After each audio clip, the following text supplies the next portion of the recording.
Okay. I'd like to call the January 29, 2022, City Council Workshop for the City of Lake City. Ms. Sainsbury, call the roll. Mr. Hill. Here. Mr. Jefferson. Here. Mr. Sampson. Here. Mayor Witt. Here. Mr. Dial. Here. Mr. Coberline. Here. Chief Butler. Here. Okay, we're in public comments. I don't know if anybody wants to speak now or wait till after, our staff does the presentation. I've got you to wait. All right, then we'll turn it over to, Mr. Dial and Ms. Duncan for their, presentation. Thank you, Mayor, Council. We were tasked with putting together a workshop for the ARPA funds, which is the American Rescue Plan Act. And the only thing I want to do is to, as we move forward through this process, to ask for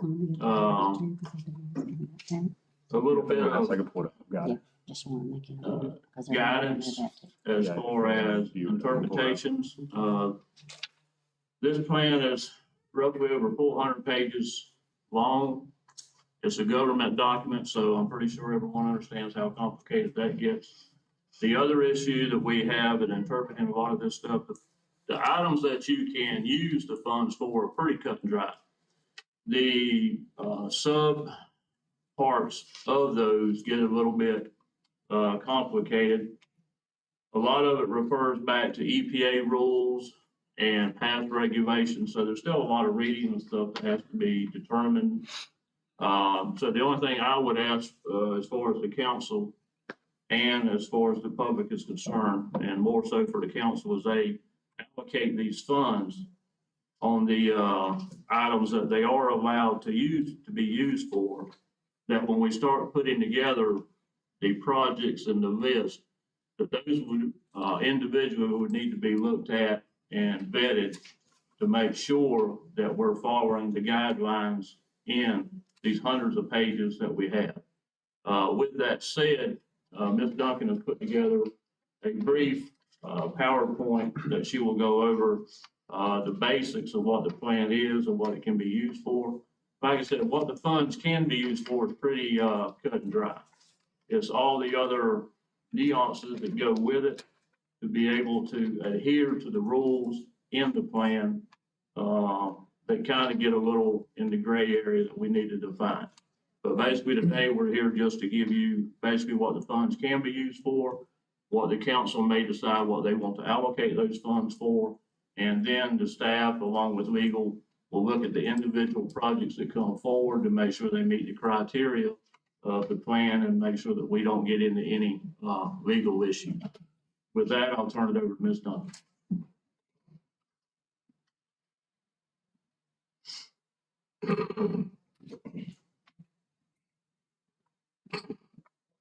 Good morning, Council. We're here today so I can give you an update on the ARPA, which is the American Rescue Plan Act.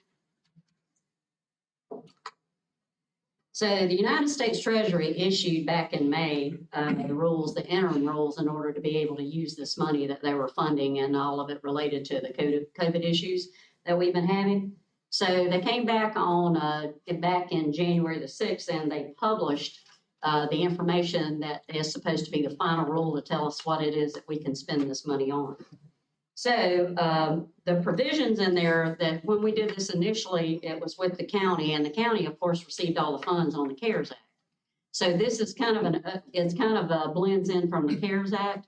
But what happened in the second go around was that they allowed it for the non-entitlement units, which primarily are the municipalities, for them to actually receive money as well. So according to the state and local fiscal recovery funds for any projects that are chosen, that you have to have this money obligated by December the 31st, 2024, and the money has to be fully spent by December the 31st, 2026.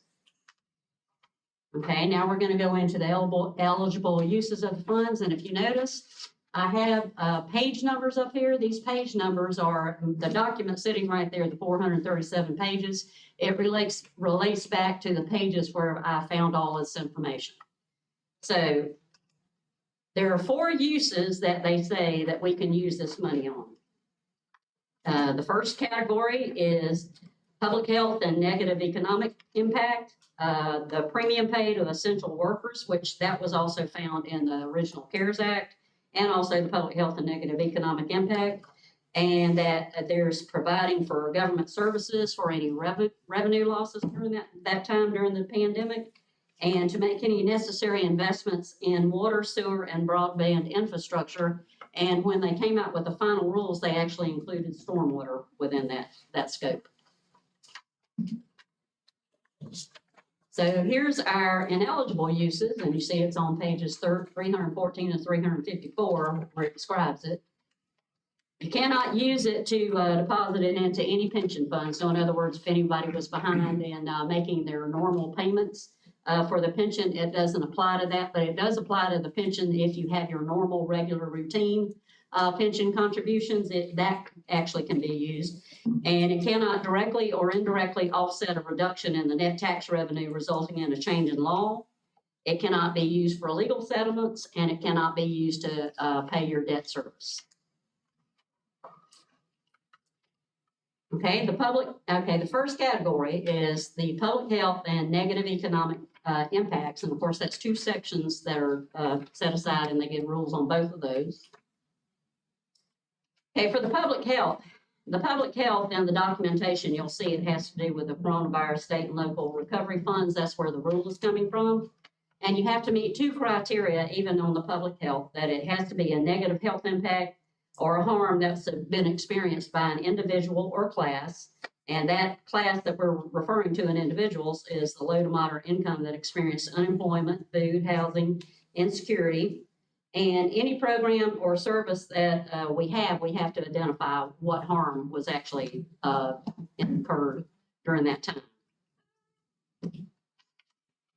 Okay, the eligible uses on the public health side have to do with COVID-19 mitigation, and we actually did that during that first go round on the CARES.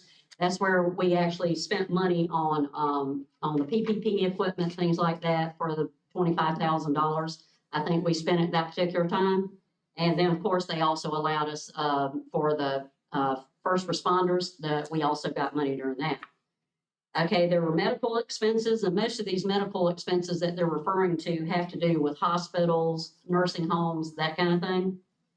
The behavioral health care has to do with the fact that there have been an awful lot of people that have been impacted there because they've lost their jobs. You know, there's been a lot of suicides during this period of time, and it's covering some of that to allow to use some of the funds for it.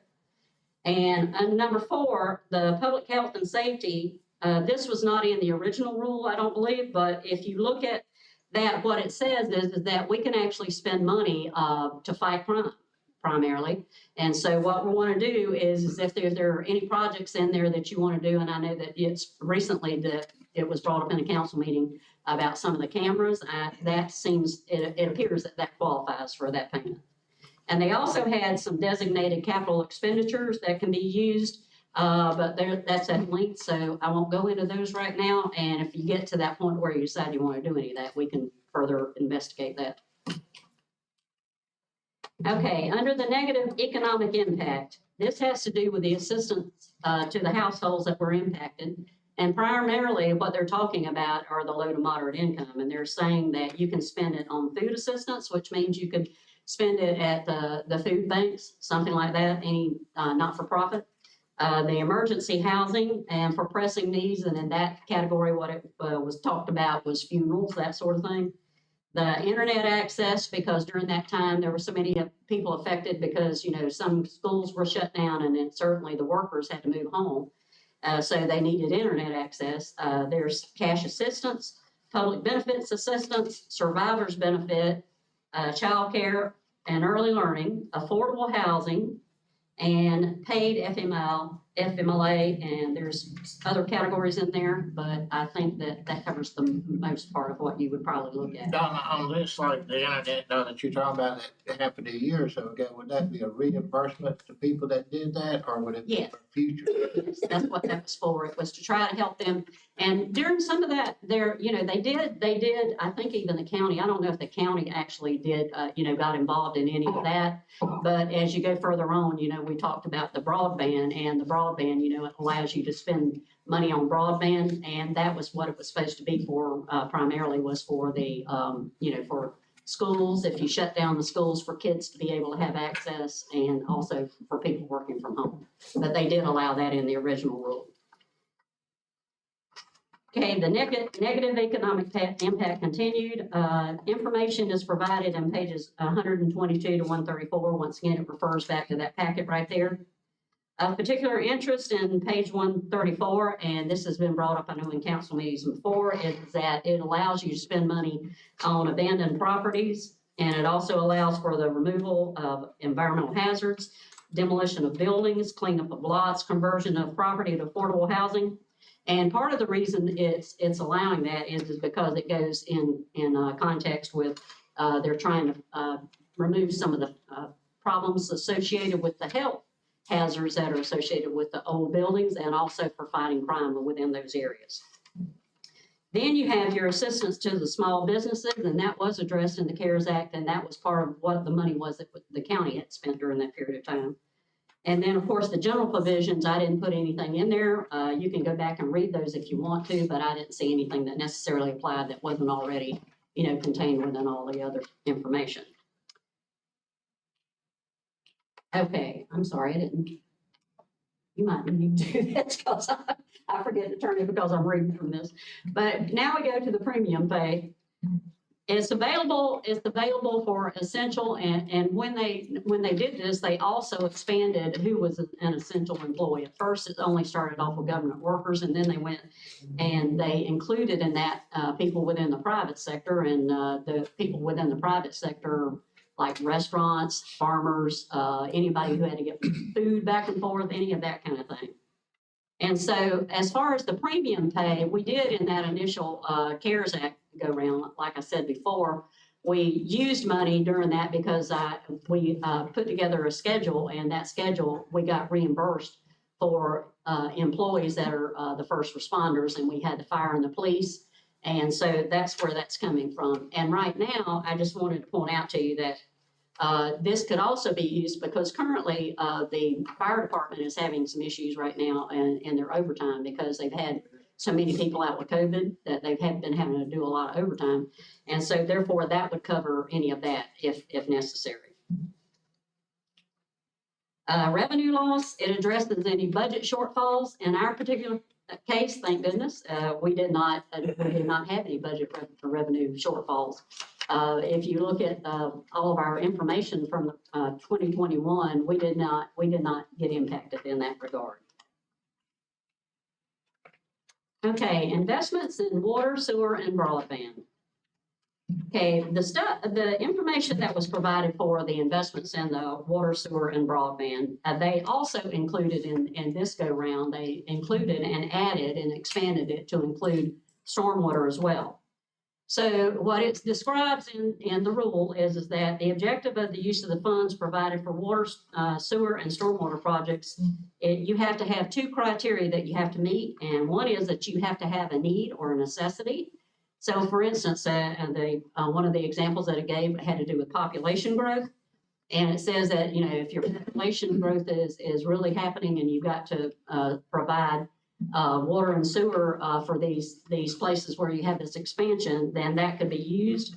And that has to do with the cost effectiveness. So in other words, you couldn't go out there, and the other example that it provided was, so let's say you needed to build a dam. Well, if there was another way that you could actually provide those same services, but you can provide it where it was more cost effective, they obviously want you to go with a more cost effective method.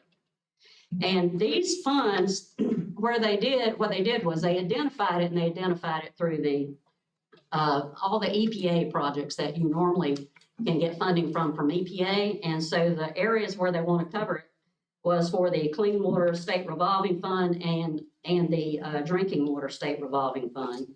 And all of this through the EPA, which is their normal projects that they allow. Okay, the Clean Water State Revolving Fund, which is, they keep referring to it as CWSRF. It says that you can use the money to improve and repair wastewater treatment systems. And in the original CARES Act, you could use that money anyway. Pretty much anything that came across on that initial interim rule, they allowed you to use literally pretty much anything for wastewater, not necessarily for the water side, which is one of the reasons why they had to have so much clarification, because it didn't really address the water side of it as much as it did the wastewater. You can also use it for reusing, recycling wastewater, stormwater subsurface drainage water, storm drains and culverts, as well as vital retention basins, and for cybersecurity. The drinking water state revolving fund, you can use it to build or upgrade facilities and transmission of the lines. You can distribute and you can have it for distribution and storage systems, including replacement of old lead service lines, and you can use it for consolidation, cybersecurity, and climate change. And as you know, and I know Mike Osborne is here today, and I think he got up previously and said that in another couple of years, the government is going to mandate that all of those lead lines and all of those will have to be replaced at some point. And I'm sure that probably before they get to that, they're going to have to provide additional funds because it's so cost prohibitive to do all of that. But in this particular case, they're allowing you to, if you wanted to, you could start early with some of these funds. And I want to let you know that the people that are included in here in these pictures are our own staff. This is what they do on a regular basis. And if you notice those guys right there on that first slide there to the left, they are in water that is up to their neck. So this is the kind of thing that those guys go out there and do on a daily basis. Okay, then they came along and they also added some expanded uses. They expanded it for stormwater infrastructure, as I said earlier. They expanded it so that you can have private wells or septic tanks where you can try to move them off of the wells and septic tanks. It's for remediating the lead in the water and also for the expansion of drinking water infrastructure. And during the conversations with this, I just want to let you know that pretty much if you go into and you look at those rules, I think, and just like Mr. Dial had said just a minute ago, all of the projects that you decide to do, they really need to be vetted to make sure that it is actually covered under that rule so that we don't go sideways and spend money on something that we might later have to turn around and refund that money. Broadband. This was implemented, like I said before, that for the areas that were affected by the schools, they were shut down, and also for people who were working from home. And I don't know if, I know that, I don't think the county is going there with that, but I know that they were spending it on mostly like affordable housing for low income people, but not that much. So these are the sources and uses of the funds of the CARES Act that we have received thus far. To date, we have, for the CARES Act, and this is the money that was left over in the budget and it's currently sitting in contingency, we received $913,710. We paid $25,000 to Florida Crown for the summer youth program. And the commitments that we have in the 2022 budget are for the overlay at Lake Montgomery to Alamo, and also for the overlay of Quail Ridge, which totaled $255,000. So the funds remaining that you can spend from the CARES Act is $658,710. ARPA, thus far, we have received $3,093,272 on that first distribution, and we have another $3,093,272 that we will be able to spend on the second go round on the distribution. But generally, we're going to have to spend the money first on the first go round before we can get to the second one. Mr. Mayor, I have a question. Or was that the end of the? Are you going to read these other 400 pages? I'm just kidding. No, thank you. I do have a question though on the next slide when we get to it. Okay, and this is which slide are you? The one with the numbers on it, did you just, one you just went over? Oh, You okay, have to that's, go I back. think that's down at the bottom. I'm sorry. You can just go back. Go back one slide. Okay, that one. Okay, I just wanted clarification. So that 658,710, now that's not restricted because that CARES Act was unrestricted funds. Correct. The reason that that is unrestricted is because we accounted for it the first go round whenever we spent the $25,000 on our personal protective equipment, and also whenever they did the reimbursement for the first responders. So therefore, that money, you don't have to reinvent the wheel with it because it's already available to you. Now, one last one, and if you would, push it all the way to the bottom for that, for the CRA money. Because it's Oh, not yeah. included in there. It's like way below, I believe, the 437 pages. 1 minute.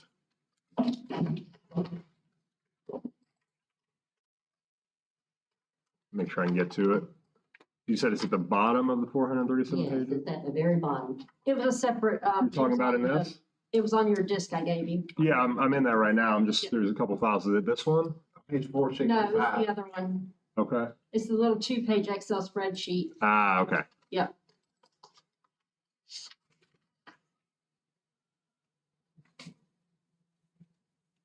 Because I have been asked on several occasions, how much money do we have in the CRA? So I'm about to show this to Okay. you.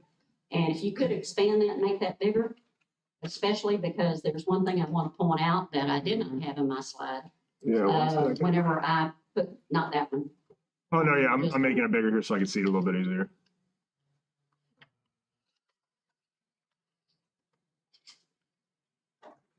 No, not that, sorry. Let me get it open. No.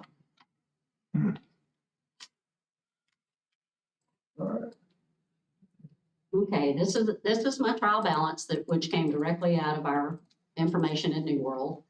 And if you notice there is a line item there, account number 101.19 for cash capital projects. What that is that I did not include that on the bottom down there, and I just want to make you aware, because I thought we'd already moved that money up into the regular bank account.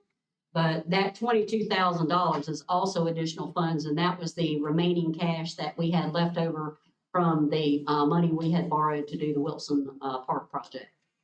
So you can go to the bottom. Ms. Dunn, can you start right there for a second? You say you borrowed money from to do the Wilson Park? Well, it was the money that was borrowed in the CRA Mm-hmm. to do projects over there in the Wilson Park.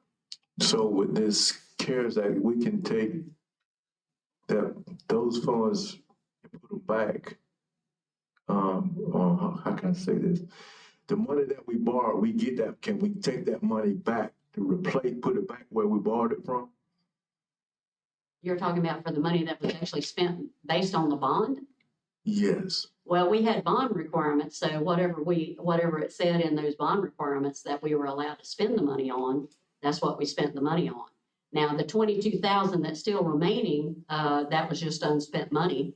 And so therefore we could use that money at this point right now, unless there's another project that's included in there. It's not, I don't know that the bond, and I haven't read it in a long time. I'd have to go back and look at it. It could have had other uses in there, and if it did, then that additional $22,000 could still be spent on additional uses. Okay. But, Mr. Mayor, so that money is gonna go back in the CRA fund, Yes, it's Okay. already in the CRA. in the CRA. Yeah, all we did was we took, when we got the money for the bond, in order to try to track the cash, what we did was we put it in a separate quote account. It really wasn't a separate account. It's actually part of our primary account. And what we did was we did that so we could track how much money we had still left in there, because we got questions about it on a regular basis from different people. Ms. Thomas, thanks for putting- so that would make the remaining balance 57,000 versus 35,000 based on all committed money for projects out of the CRA. Is that what you're saying? That would go, the 22,000 would go to the remaining 35,000? Correct. Okay. If, because as far as I know, and I'd have to go back and read, like I said, I would have to go back and actually read the bond document about what the allowable expenditures were in there, but you've got other projects that my understanding is that you wanted to be done. like over there on the lake, and that would qualify for that because that's still part of that bond money. So what we had at this particular point in time, I pulled this report as of January the 13th. We had cash in the bank of the $369,971.08. Can you go down? Okay. So in order to calculate how much money we had remaining, I went through and I looked at what would be our revenue sources. We've already collected all of the money for the taxes in there. We've collected it from the county as well as the city. So there is no more money coming from any taxes for the CRA, for the TIF districts. We have rent that we probably will get about another $1,000, possibly more, possibly less. And the estimated expenditures that we're going to have for the remainder of the year is we've got to pay $5,000 for the audit, because you have to have it now, you have to have a separate audit by itself on the CRA. We have utilities of about $9,000, insurance remaining of about $4,500, and we have the bond principal and interest of $51,000. And the things that we have committed to in some of these projects is we've committed to the Greater Lake City CDC for the $200,000 on Mr. McCallum on that project, and we've already provided him $100,000 of that $200,000. So there's $100,000 remaining. We have the signage on Sally Mae Jerry. That was an original estimate. I don't know what it's going to actually wind up being, but that was the original estimate as I recall from the council meetings. And for the beautification, and when I say the beautification, that's the projects that Ms. Roberts wanted for downtown. Currently, I think they've got about $18,000 committed to that, but so far it has not been spent in the budget. So that leaves us then, if you go down further, Matt, what that leaves after all of that, the cash, all that we expect to spend, then that leaves us $35,885.08 plus the $22,000 that I said that was in that capital project fund. So does anybody have any questions? Mr. Mayor, on the CRA funds, so the CRA funds are typically, the CRA committee goes through it and then it's presented back to council. Mhm.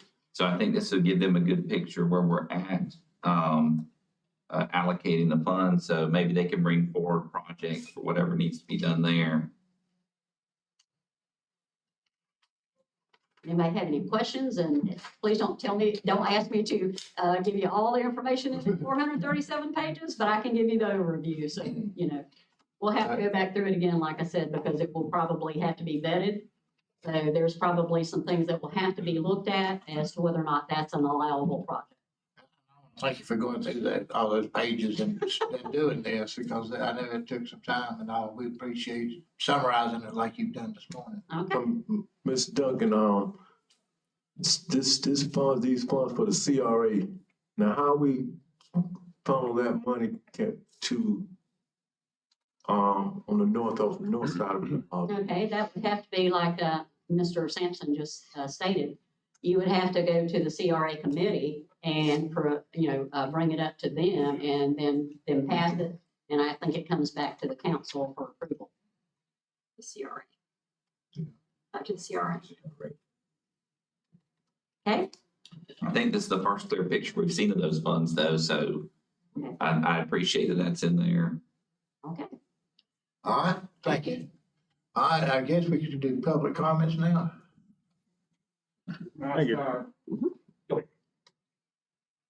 I'm talking about council, let me deal with the CRA money in that process.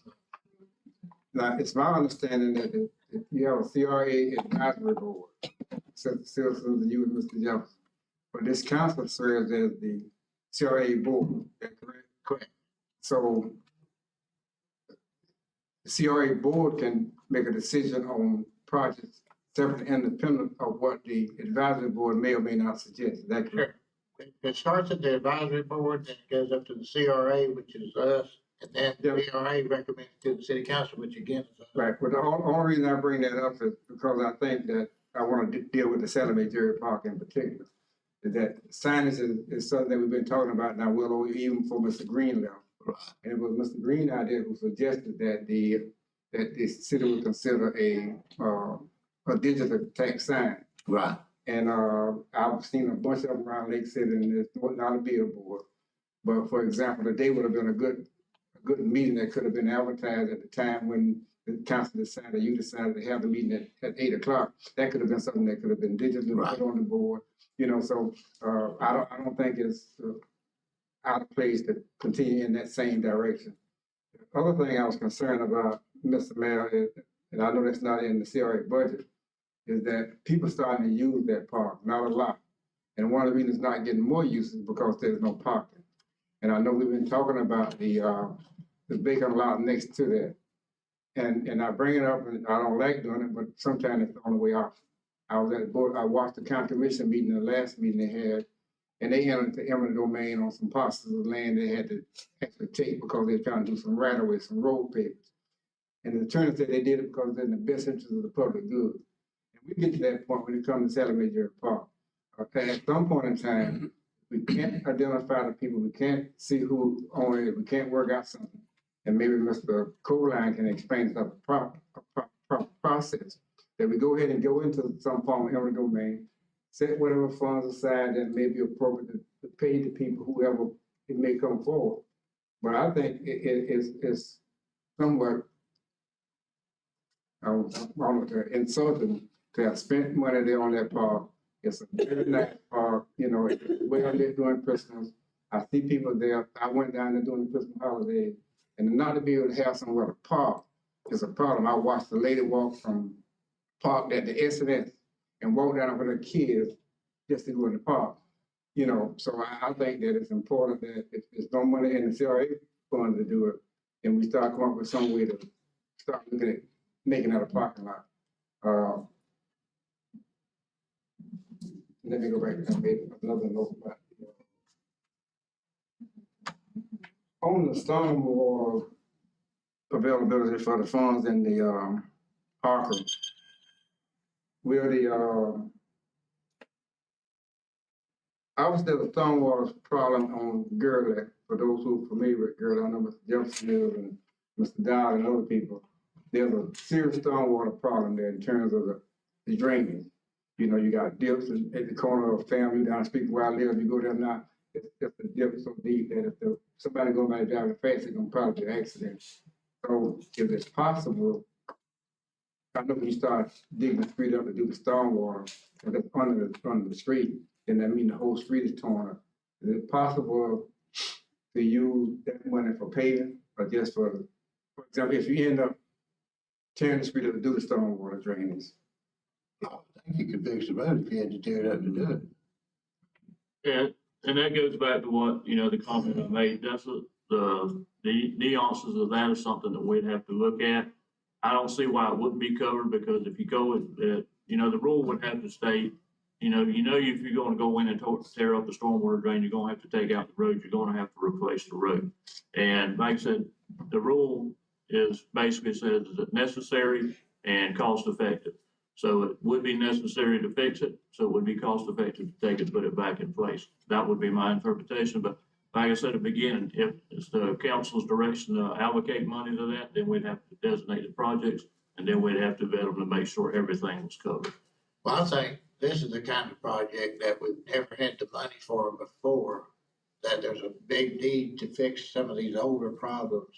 And I think this is an opportunity to kind of get some of the old pipes, some of the storm, sewage pipes and stormwater problems that we've got. And a lot of it is in the north section, but wherever they are in town, we need to fix them because we don't get this opportunity very often. Well, during the budget process, I recall correctly, I think Mr. Jefferson brought up that street, and it was indicated to him that it was going to be a grant pursued for, is that still going on for Gurley? Mr. Dallas, Mr. Mayor? Yes, we're still looking at all. We're looking at as many grant opportunities as we can from everything from DEP, everything from stormwater to paving to the, for DOT and everything that we can basically apply for. Mr. Mayor, Yes. I got a comment on that too. So one thing is you wouldn't want to, if we're looking at the grant, then we wouldn't want to say, hey, we've got this amount for this project, because then that grant goes away. But we could put a time frame on it, say if you don't have a grant by this time, then allocate the funds out of it. Right. So, because I know when we look at this money, that sounds like a lot of money. It's not very much money. When you start doing a project like that, like the Bell Road project, if we need to fix the sewer system from all the way from the north side down to St. Mark's to Kick Light, which we started on, and hopefully get grant money for, you could spend this money in a minute. But I do think some of these projects are where it should go. My suggestion is the lion's share of this money, not all of it, but a lot of it would go in that fourth category and have it sitting there ready to go. And then as the projects come up, to vet them out to make sure they qualify, because there's very clear, one thing we cannot do is just go do paving projects. That's not at all going to be allowed. And there's so many strings attached to some of the other projects. You've got to show, if you go through those pages, there's places, it's very difficult reading. And a point that Donna didn't quite make, this is only the proposed final rule. So there's a possibility we could allocate funds. I think it needs to be general, because if we allocated something tight on it, and then they come back, I think the rule's supposed to pass in May possibly. No, they did the interim in May. They did the final. In of which they January. Published it in January, but technically, There's another revision coming. there's April the 1st is when they said you can use the money, but they're gonna have a look back period. And they're not gonna make you undo anything that you did in that look back period, as long as it Meets certainly. the qualifications. I would be very careful about applying it. If it doesn't meet every little thing, because of what we can't have happen is get a request for $6 million back saying, hey, City of Lake City, you got disallowed costs. Now, I've been on a board coming at the end of it where they had to pay back about $1 million in disallowed costs. And coming into that situation is not a pleasant thing. So I think you got some good points there. I would say I'd like to see it generally applied saying, hey, this is what we want to do. And then as staff could work together on the projects to bring them forward, then we can vet the projects through the whole guidelines. I think that's one of the most important things we're going to talk about today, hopefully. I don't have a problem with that process. I do have a concern about the grant process, where we've been somewhat successful, but there's no guarantees when it comes to grant.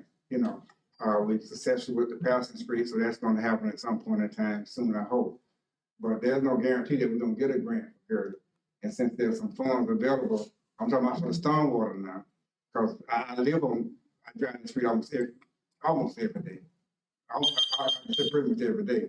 So I know from time to time that you patch it, 3 or 4 months later, I started seeing a little sink, and I've been around long enough to know that means there's something going on underground. And you keep doing that over and over and over. At some point in time, you know, it's just gonna get to the point we can't do anything about it. So I just want to make that observation, man. I may come back again as the conversation moves along. You talked about you can be used some money for preventing violence, and Donna mentioned the cameras. Right. But I would hope that we already budgeted for that, so we want to go ahead and move that along and take care of that, I would think. Well, we have 200 or so, but right now we're at 400 if we do everything they're talking about. So we're gonna have to use some of these funds to. Well, that's fine, but I guess my point was that we're not gonna wait. That process is going on, right? Right. Let me ask another question. Is it possible, and I can't speak for the chief, let's say if the chief decides, hey, we need to hire an investigator and make that person, 80% of that person's time is committed to homicide, old cases as well as new cases. Can we designate money in that fund to hire people, or just to provide equipment, and can you hire personnel with it? Sure. I believe that it allows you to do that. The only contingency there would be the recurring expense going forward, but yeah, I think the way I read it, you could do that. Okay. I think the cameras to me is one of the big issues, because it's gonna, I know the cost has gone up dramatically just buying cameras personally, it's almost doubled, so. And I think, Matt, I saw some information, you're starting the process on the numbers there. Yeah. Yeah, I can comment on it really quickly to give everyone an update. But it's basically, I'll stand up there and make it official, but.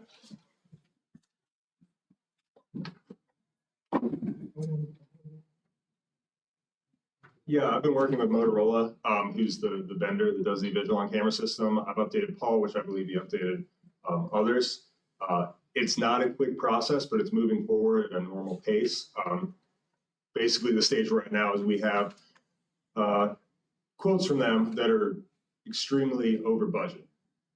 So I'm working on getting an additional quote hashed out with them that is in our budget, and then planning on presenting all that information to the city and the council so that it can be discussed and a potential decision can be made going forward. But right now, with the only viable quote I have being so far over budget, I don't want to come with just that quote with no other options. So my plan, like I said, is I'm finishing working out with them, modifying our existing quote to just cover the original scope of the project, which was city property, getting that within budget, and then I can come forward with pretty much both quotes, present it to the city and council, and we can discuss what would be best going forward based on the quote. Unfortunately, every time there's a modification of the quote, it does take, with working with them, around a week because they have to redo everything. 'Cause we're talking aerial views of things. They have to re-quote pretty much the whole system each time. So each time we make a modification, it does take a little bit of time. Unfortunately, it's not something that we can hash out over a day. But it is moving along at a normal pace. I'm hoping within the next few weeks at the most, I have both finalized quotes and can present them to the council. Right now, I'm in my phase of it where I'm still cutting some things and modifying things to send back to Motorola so that they can give me a quote that's hopefully within our original budget that we have on the books. And then at that point, I'll present both and we can discuss. Thank you. Yep. And I wanted to respond to Mr. Bowden. So Mr. Bowden, if you look on page 71 of that They don't have annual online. report, They can't go online. you can't hear me? They can't We online. can online. Okay. I can turn on that mic if you need it. That'd be Okay. great. According to the rules, I've outlined a lot of different stuff. And so in there, on page 71, refers to whether or not you can hire police officers, and it does say that it's allowed. Thank you. Mr. Warren? Mr. Mayor, before I get started, in way of presenting some of the stuff, this is a workshop, and I find that we're up here to try to discuss issues to put a 3-minute time frame. So I would ask, Mr. Mayor, would you not use the time clock as speakers up here? I mean, you mind? That's fine right now. The first thing I want to say is that, thank you, Ms. Donna Duncan. I think this is the first time that council and citizens and concerned citizens have seen a clear look of the money as it relates to the issues that we've been heavily discussing and going back and forth about. Two, though it took a lot of fighting on Mr. Bowden and others' part to get the council to this point of a workshop as it relates to this money, awesome. I think this is the way that government should function. This is the way that I think that we reach a consensus. We see what's there. There's no pie in the sky. There's no knee jerk. If we can do it, the money says we can do it, or the money says that we can't do it. And there's no blind spots in the discussions because we don't have all the information. In saying that, Mr. Mayor, there's quite a few things that I think for years I came before this council and said, hey, look, we got to be fair. My position has always been fair and equal across the board. One of my pursuits have been to make downtown unified. It's probably been a few years ago. I asked the question of the council. I don't think Mr. Simpson was here at the time, but maybe he was a part of the audience, that where does downtown begin as it relates to the north side? And there was a unanimous response from the council saying that it begins at 100. And I've always known that, but there is a perception that it begins at Railroad Street. There's a lot of things that needs to be done on the north end. I've been very cautious in the things that I've asked for to make sure that in my asking, I'm not asking for anything no more than what most people perceive as the core of downtown, other people perceive as the privileged part of downtown, has asked for, I have gotten. I've submitted a list to interim city manager Paul Dow. I think some of these things have gone out in y'all mailbox, and there's just certain things that I think is just fair. One would just be the digital sign for Salome Jerry Park. I think that we all agree to it. It's very low hanging fruit. The money is budgeted, let's just do it. I think a lot of times we got things in place, but there's no action. Right. That's low hanging fruit. I think to acquire, and Mr. Bowden's a lot better at saying this.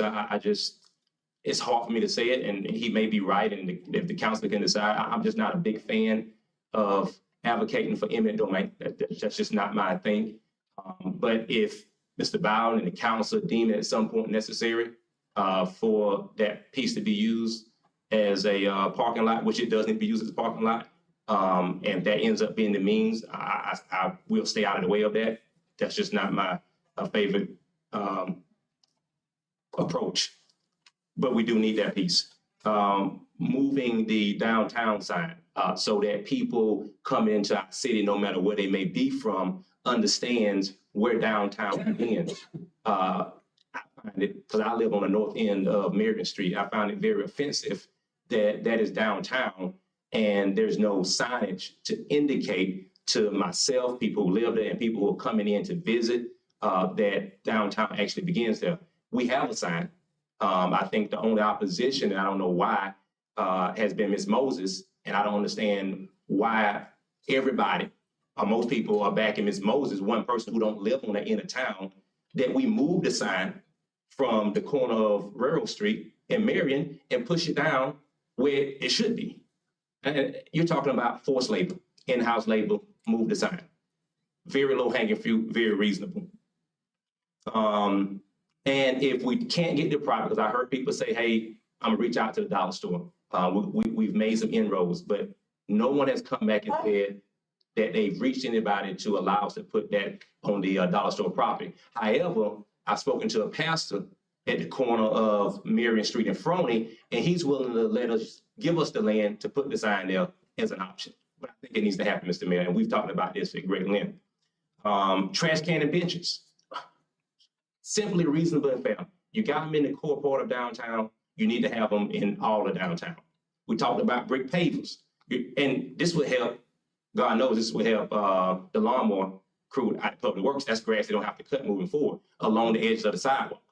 And pavers should run all up and down Marion Street. And I'm talking about all the way down to the end going toward Winn-Dixie. I think a lot of times people don't advocate for that end, but since I've made a huge investment on that end of Marion Street, I'm gonna speak up for it too, even though it don't have any representation that's speaking for this issue. But all of downtown needs to look uniform. If we as citizens believe that downtown begins at Winn-Dixie, is what I call the VA area, somewhere about, and it starts at 100, then that should be where the markers are at. Everything in between that area should look the same. I've asked this council, I've asked people to go and get the easement rights, because people are saying we need easement rights to put benches and to put the antique lights up. Well, I think it was a few meetings ago, I said myself, Vanessa, her mom, and now my aunt and my aunt, we own some of the largest and most pieces of property down there. We'll give you the rights. We'll give you the easement rights. You won't have but 2 owners down there that you have to get easement rights from. I've talked to Dale Williams, and I can get Guy on board. I've talked to Brian Linton, he's on board. And it's just one guy down there at the old Spradley's auto mechanic shop that you would have to get the easement rights from. Other than that, I've secured the easement rights for anything you would need down North Marion Street. And then I think it's offensive that on February 26th, that Richardson Community Center is going to get their historical mark. But if you head north, as soon as you get to Railroad Street, you have a state sign, I guess that we got the DOT, that says historic district ends here. But the historic district does not end there. The historic district ends at 100. One of the oldest buildings, and you can go to the property appraisal, one of the oldest buildings on Marion Street from Bell to 100 sits at the corner of Marion and Jacquez. It was built on the tax roll in 1900, and it's now a church. But that's the original building. It was built in 1900. It is one of the oldest buildings on the Marion Street drag. There's other things, Mayor, that I want to allude to is shrubbery and beautifying North Downtown. This board promised us a skateboard park. your children and many other children were a part of that 20 years ago. And we talked about that at length. It was promised that you are gonna give us a skateboard park. Branford has one, a town of 200 people. Live Oak has two. Why do we not have one? One was promised to us. Security cameras. We talked about security cameras, love it, phenomenal idea. I understand it's running over budget. I think Ms. Donna explained that there's money in the ARPA funds that can be used for that. My only concern about that, man, I talked to you about this, is that we need to work out a license agreement similar to what the county has with Andy Maddox Park. I think it would be unfair that you start putting, or the council start putting cameras in places, and one of the places that have experienced some trouble would have been Andy Maddox Park. But since it's not a city-owned piece of property, I think a license agreement would suffice for us to be able to do that, along with allocating some other funds for Andy Maddox Park as well. I think it was a unique thing that y'all went into that road budget and took money out and redid the basketball courts over at Young's Park. Y'all redid the tennis court and y'all put lights up. It would be a nice gesture from this board to do the same thing over at Andy Maddox Park.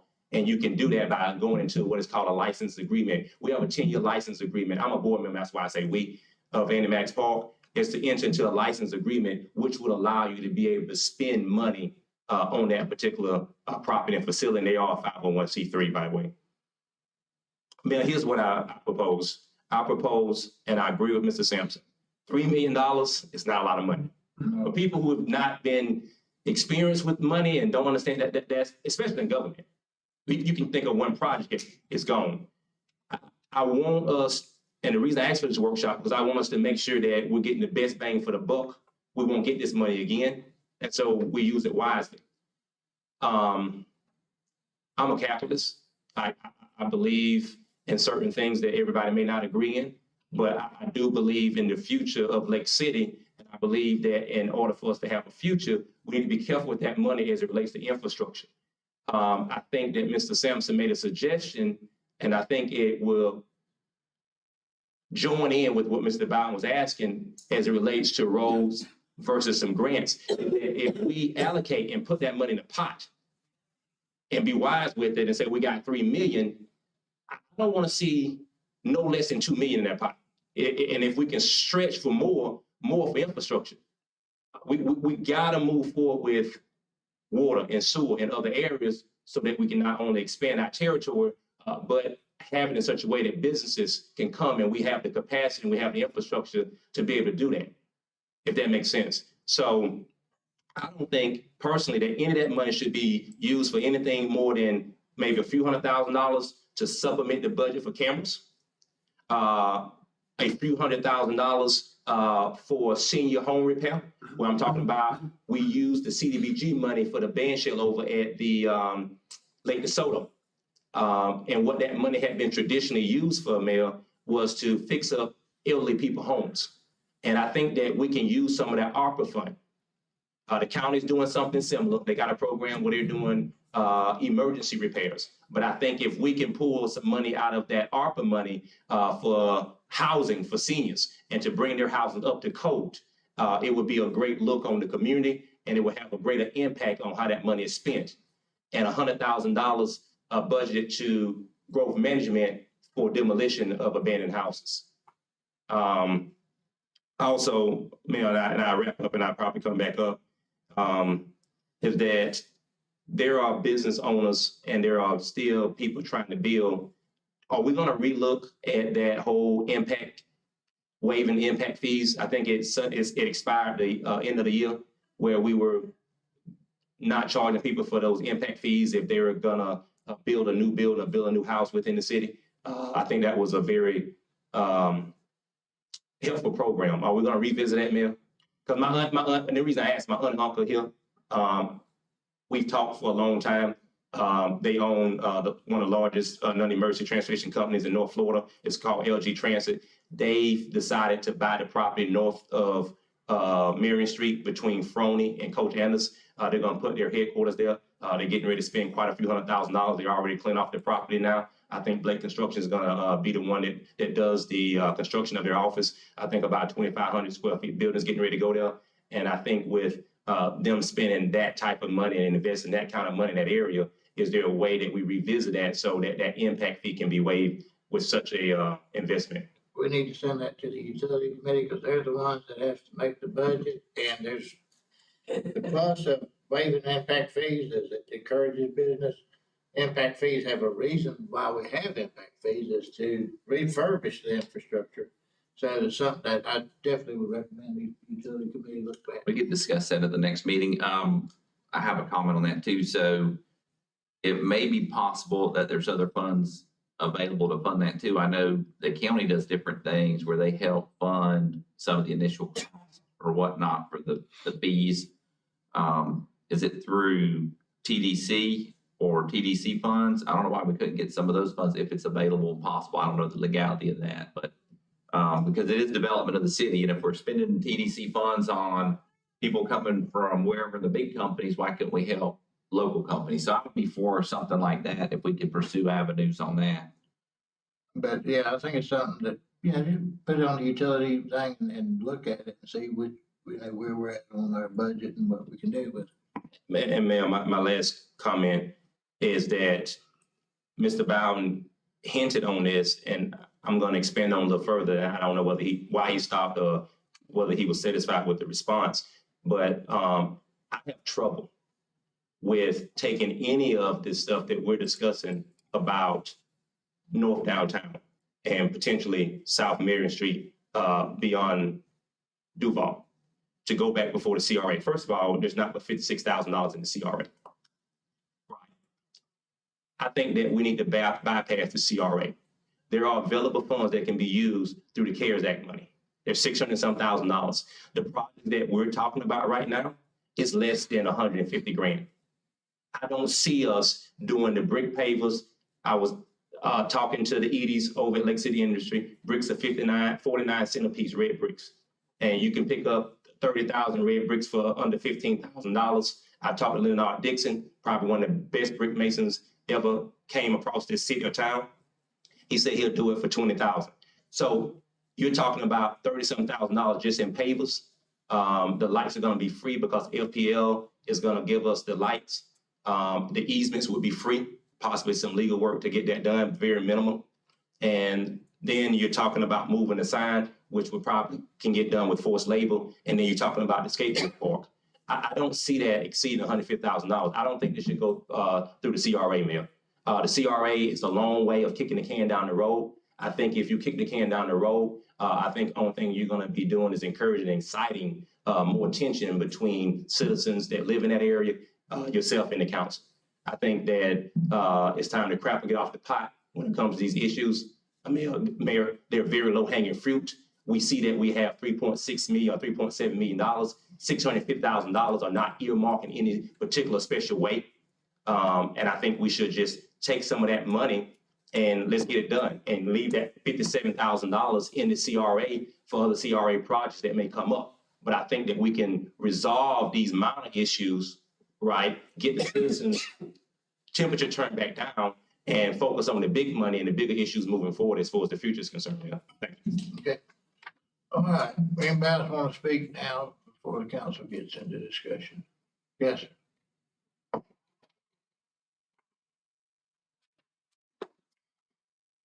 Good morning, council. Morning. I'm not going to reiterate anything that Mr. Bowden or Mr. Warner said. Would you state your name and? I'm sorry, Davion Jones, 219 Southeast Jeremy Place. I'm not going to reiterate anything that they have already said, though I do agree with everything they have said. But I will add to it that the Lake City Police Department and our fire department, that when they post on Facebook, make a Facebook post concerning the pay and the starting pay, it's embarrassing. It's embarrassing. It's downright embarrassing. And by no means am I saying that Lake City Police Department is something to be held to a high standard and they're doing a good job. I'm not saying that, because everybody has their issues. But what I'm saying is if we're going to bring good officers, good people, good citizens, good cops onto the force, we gotta do something else with pay. And so some of this money could possibly be used for bonuses for current employees and sign-on bonuses. Something has to be done. $34,000 to start. I started at $34,000 and Zax was 18 years old. That's embarrassing. And that's piss poor pay. And it's embarrassing to even say that I live in a city where we start our police officers out at $34,000. I just want to make that point. And the other thing is, I just wanted to make the point for the Richardson Community Center, and this is a question, just to make sure, can any of the funds be allocated towards Richardson Community Center, which the city does still own for the time being? They have some projects that they're trying to get grants for, a multi-purpose field, a RC track, possibly the wing in the bag. I don't know if y'all are familiar with that area. There's a wing that is being used for storage, but could possibly be used for GED classes, other things. But can that money be given to some money be given to the Richardson Community Center to help jumpstart some of these projects? Do you want to answer that? I haven't seen anything that specifically addresses that for that. That's why I said those would have to be individual, like a project would have to come forward to be able to look at to see if any of those funds could be used for that. Okay. Especially like on the educational end of it or something like that, might be something that could be looked at. Right.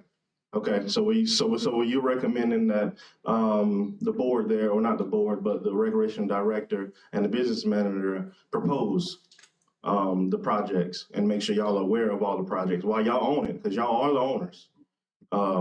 And then y'all can figure out whether some money can be given. Correct. And yes, and that would be, come back before the council to make the determination if it's allowed, if that's the direction they would get. Yeah, I would suggest that.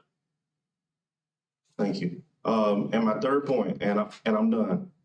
We don't need to kick this can down the road. Let's make some decisions. Let's do something. Let's unify the community. Trust me, nobody likes coming up here fighting with y'all. Nobody. We all live here. I was born and raised here. Mr. Sampson is good friends with my grandmother. Jake Hill may not know my face, but he's good of friends with my family. Nobody likes fighting amongst each other, a cold civil war or something. We need to get it right. And so let's treat north end of downtown just like we treat this. And if this is considered the core, let's expand the core. Expand the core and make it look right. That's all I'm suggesting. Thank you. Okay. May I say something? Yeah. I appreciate you coming up again, young man. I see you up here all the time. I agree with Mr. Warren as well as Mr. Bowden on the north end of Lake downtown. Like I say, to me, and no offense, Mr. Jefferson, the CRA has been unfair to the north end of Lake City. It's time, like I say, the funds are there. It's time that these funds, some of these funds are how we want to state it. We need to make, the north side of Lake City look like the rest of downtown. So like I say, the funds are there. So I think, again, Mr. Jefferson, I don't want you to take this personal. I don't mean it to be personal, but something needs to be done. And like I say, it's been kicked down the road long enough. And it's time for a change. And that's all I have, man. Okay. Mr. Mayor, Yes, sir. I'd like to start with the 658 we're talking about, because, part of the reason that 658 is still sitting here, I don't know if y'all remember when Chris was here, we wanted to leave some money available in case we didn't get the grants at 47 and 75, which Mr. Dodd did get and exceeded that number. So we don't have the cost overruns, but we have something coming up that's a big expense that we've committed to if it goes forward that we have not budgeted for because our previous city manager told us that we could get a grant to pay for, and that's the airport grant that we split with the county. So before we spend those funds, I think whether or not we go forward with that grant or however that works, I think we should allocate the money to pay for that, because if it comes in and we go forward, we know we're not getting a grant to pay for that, as we were told we were. So I would like to see that 350 sitting there, because those are jobs creation. That's the thing we've committed to as a board to do. I mean, I'm not saying we have to use it for that finally, but I don't want to spend that money till we have that resolved. Because to me, that airport piece is a big piece. I mean, and we have committed, we're on the hook for it at this point. If we're, I mean, now's the opportunity to take that 658, take that 350 and sit it there. Going back to the things that were said though, too, there's two other items I'd like to get some numbers on. I know CRA has money and funds available, and the CRA district encompasses that piece. I mean, I'm fine with it going back to that board, except for one thing. The cost piece is going to exceed that. I think that's clear. But also, where are we at on the Wilson Park CDBG grant? Because, you know, our hands are tied in other ways too. And I think that's something we need to know going forward, because until that CDBG grant is closed out, we're not going to get another one. And every time you drive by there and you see that, it's like, well, there's this. I mean, you know, of course, everyone, I'm on the record, I was never for that grant to begin with. I think I spoke to you from that podium about it. But we've done it, we've committed to it, we need to finish it. And so I'd like to see that done, because if that were done, there's CDBG funds we could be applying for right now. So that's one thing I'd like to see. Talking about the 658 though, I'd like to see 150 set aside for memorial. But that's not the actual cost yet. I'd like to get costs from staff. I'd like for staff to find out what it would cost to fix it, like it was in that report from the engineering firm, as well as paint it and add that bathroom or repair the bathroom. I'd like to see that available. That's also the north side of town. That's also something that's strong in the whole community. To me, that's going to get a lot of community support. And that would leave about $158,000 after that. I mean, I think that money could be allocated to doing exactly what Mr. Warren said. I can't believe we're going to agree on multiple things today, but we sat here and said, as a board, a unified board, that all the way to 100 needs to look the same. Now, I agree it needs to go all the way to Winn-Dixie, that corner. If we could carry it past it, that'd be great, but at least to the corner there on Bea. I know there's real issues there with real estate pieces and what's owned and who owns what. Going that way is going to be the harder piece, so I think that's going to take more work. As far as the north side, what I'd like to see is this refer back to CRA, an actual plan put in place, and then come forward.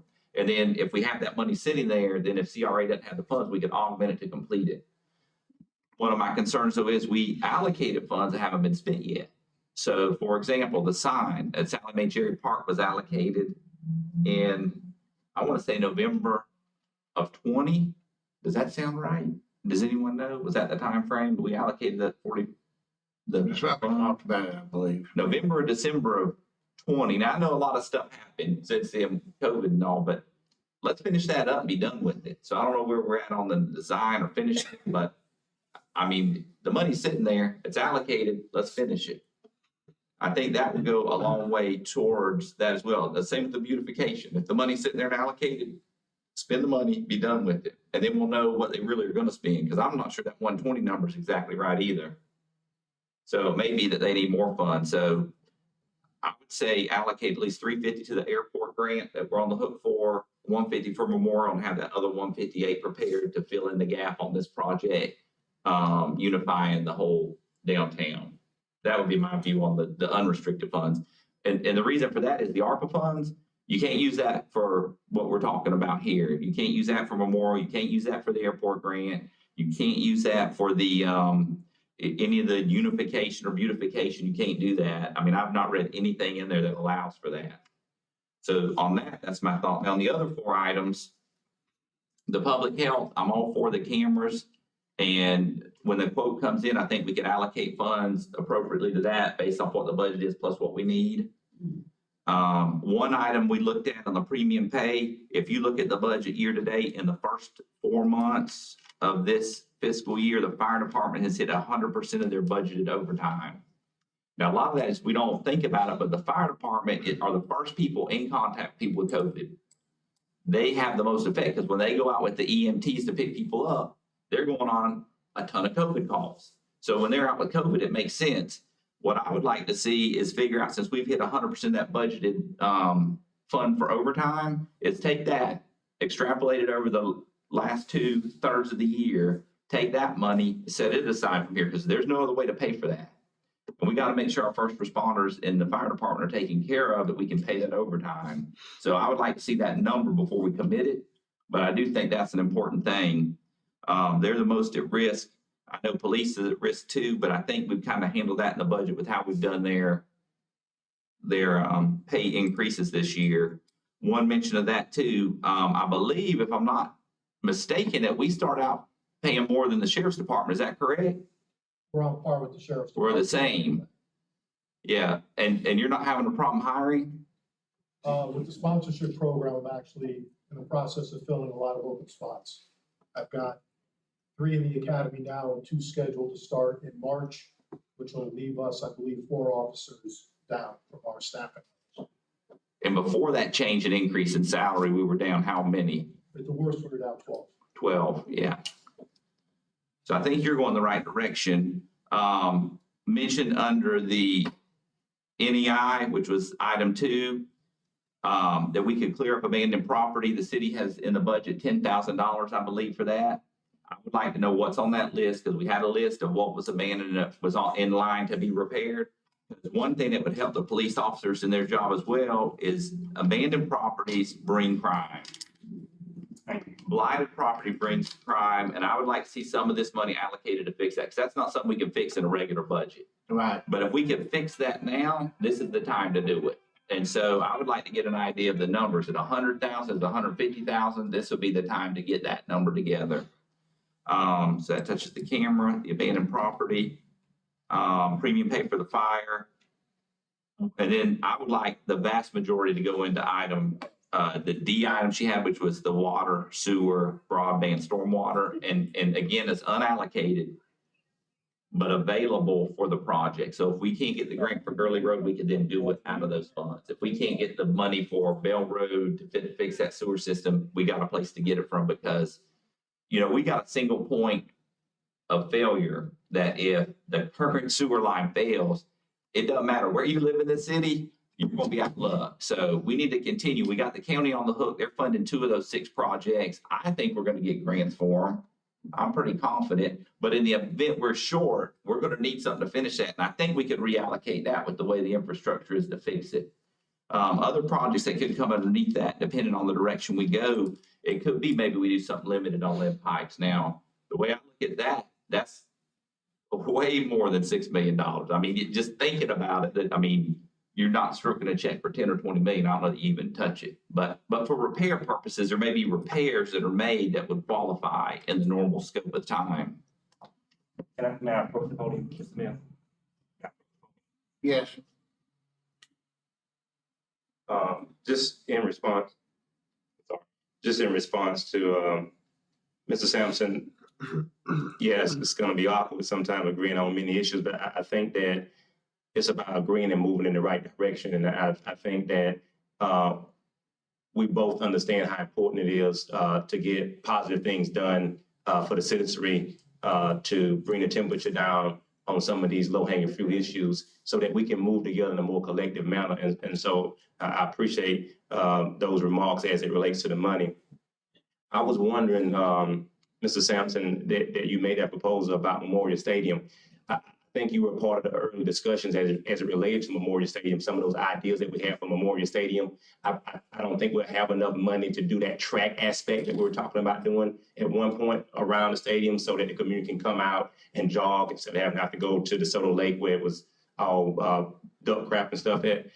However, there's an old pool house over on the Memorial Stadium property. Is it possible that you'd be willing to include that in the budget of doing Memorial Stadium to tear that down like we originally talked about and putting a small skate park there, which the community agreed that that's where it would go. I think Public Works Director at the time, Thomas Henry, had already carved that piece out, said we can push that little building down. We can put the skate park in that area. Mr. Mayor, so I would still support the skate park if we can get the proper funding. I think the first and main thing is to make sure that Memorial Stadium is taken care of, but I mean, I could support that if the funds are there. I think the next step though, before we spend that money, is to find out the actual cost. Yeah. Because I might say 150 and then maybe it's more, maybe we get to the end and say, we can't fix it. I don't know. I don't know what the number is. So, but I mean, I think when you got a town like Live Oak, going back to the skate park, that's got a park like what they have, well, they have a park that is amazing. And then again, Branford does have a park, but we have no park. So I can see that. I think Young's Park's the right location, right there across. I think that's a good location for it. perhaps in the cost to fix Memorial, we could figure out what that cost would be, because I don't think it'd be that expensive.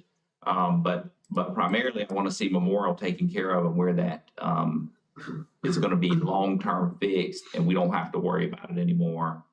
And then as far as like, while you're there too, one thing you mentioned was about Annie Maddox and the agreement there. As long as I have been a part of this, which isn't very long, I don't see spending governmental funds on non-governmental owned property. However, if there was something we could work out, like, let's say if that park were to become owned by the county or the city, then I could see reallocating. That never happened, Councilman. We can, if it becomes. And I could see agreement for cameras, because I think that's primarily one of the things that would really help too, because, and I was talking to the chief about this earlier, about a licensing agreement or an easement agreement to allow for cameras to go in other locations. We've had other people come forward that have property that would like to allow us to put up cameras, and there are some issues with putting cameras on private property that allow that to be used in certain ways. So there may have to be some kind of talk about an easement or some kind of agreement on that. So you're saying you're not a fan of, so I just want to say you clear, Ms. Sims, so you're not a fan of spending money on the Annie Maddox Park that was given to the community because Black people couldn't play with white people. Ms. Annie Maddox donated her property, and this is a park that all the public can use, even yourself. It's a 501c3, it's a nonprofit. The county has invested money in it as a governmental agency. Under the local agreement, they just gave us $200,000 to do some remodeling of the multi-purpose building and the concession stands and some other repairs. And they just bought us a playground equipment for the front piece. I'm not understanding how the city would be unwilling, and I know you're probably just speaking for yourself. I can't imagine, you all have never spent any money on Annie Maddox Park per se, and it sits in the CRA. So I'm not asking for any CRA money. We're talking about trying to enhance the park so that we get more participation. It's very embarrassing. You weren't there. It's very embarrassing bringing out the Trey Hospital, the high school principal, to play cornhole on our basketball courts. There's a trip hazard. And it's awful looking. You can't even play tennis over there. And so you know that that's an economic deprived community. It's a 501c, there's no money there. And so to look at it in that manner, saying that you're not willing to help that park come up to snuff and so that it can be more usable and that you can have kids doing things out of the streets versus putting up cameras because they're shooting and killing each other. I think one of the points that you make though is the park's not owned by the city. So for me, I'm not gonna advocate spending funds to improve a park not owned by the city. So now that's just for me. That's not for everybody else up here. So they can all have their opinions and beliefs. The Young's Park basketball court's well used. It's owned by the city. It's there. It's ready to go. It's a short bike ride. Well, I would like to see, well, I mean, that's fine, but I would like to see Annie Maddox Park utilized. I think you are doing a fine job utilizing it. I practiced football there and then that one in years and years ago. County money. Yeah, county. So that's the other point. So the city budget for recreation is nil. The city chose long ago, well before I was on this council, to back out of recreation. The county's spending money on recreation. So if they want to spend money on recreation like that, I mean, that's up to them. And plus, they got a lot more than this little bit of chump change we got. The park was not asking for any more than to help. It's almost like the county did. They gave us enough money to get independent on our feet. So now we got small income because we can rent that building now and we can start making money. And so we're not asking for it to be a continuous thing. We would have been asking that they help to bring the basketball and the tennis courts up, right? Because that's primarily used in the community, and tennis and pickleball is trying to resurface itself in the community. I just don't understand why that would not be something that this council be willing to do, and it can easily be done up under license agreement. We follow the county on everything else for the most part. I don't understand why we wouldn't follow the county on being willing to invest taxpayer dollars in the Annie Maddox Park. And I didn't see nobody when the county agreed to spend taxpayer dollars come and say that we shouldn't do it when they spent the $200,000 over at Annie Maddox Park. So that's my gripe there, Councilman. And also nobody, and you said that you're an advocate for affordable housing. Man, I hadn't heard you say one thing. That ARPA money can be used for remodeling senior homes. We've wasted the CDBG grant that could have been used for fixing up senior homes. Seniors are on fixed incomes, Mayor. they cannot afford the repairs to those homes. And we living in very, very cold months. And it is very hurtful to see people have to go pick up their grandmothers and their moms and take them to their house and then take them back in the afternoon when it's more weather appropriate for them to be there because they don't have sufficient weatherized windows, air conditioning units, and things of that nature. Mr. Mayor. Yeah. So I had discussed with Donna about a possibility of a weatherization. I think the county's program, it looks like, is more for plumbing and that sort of item. It's just emergency. It's for everything. It's for if I'm 65 years old and I need a roof, I can put that down and they'll come give me 3 quotes and they'll fix my roof. My proposal for the city is that they meet that amount, at least a minimum of $500,000, and they go ahead and do what the CDBG grant money would have done, which bring the house all the way up to code.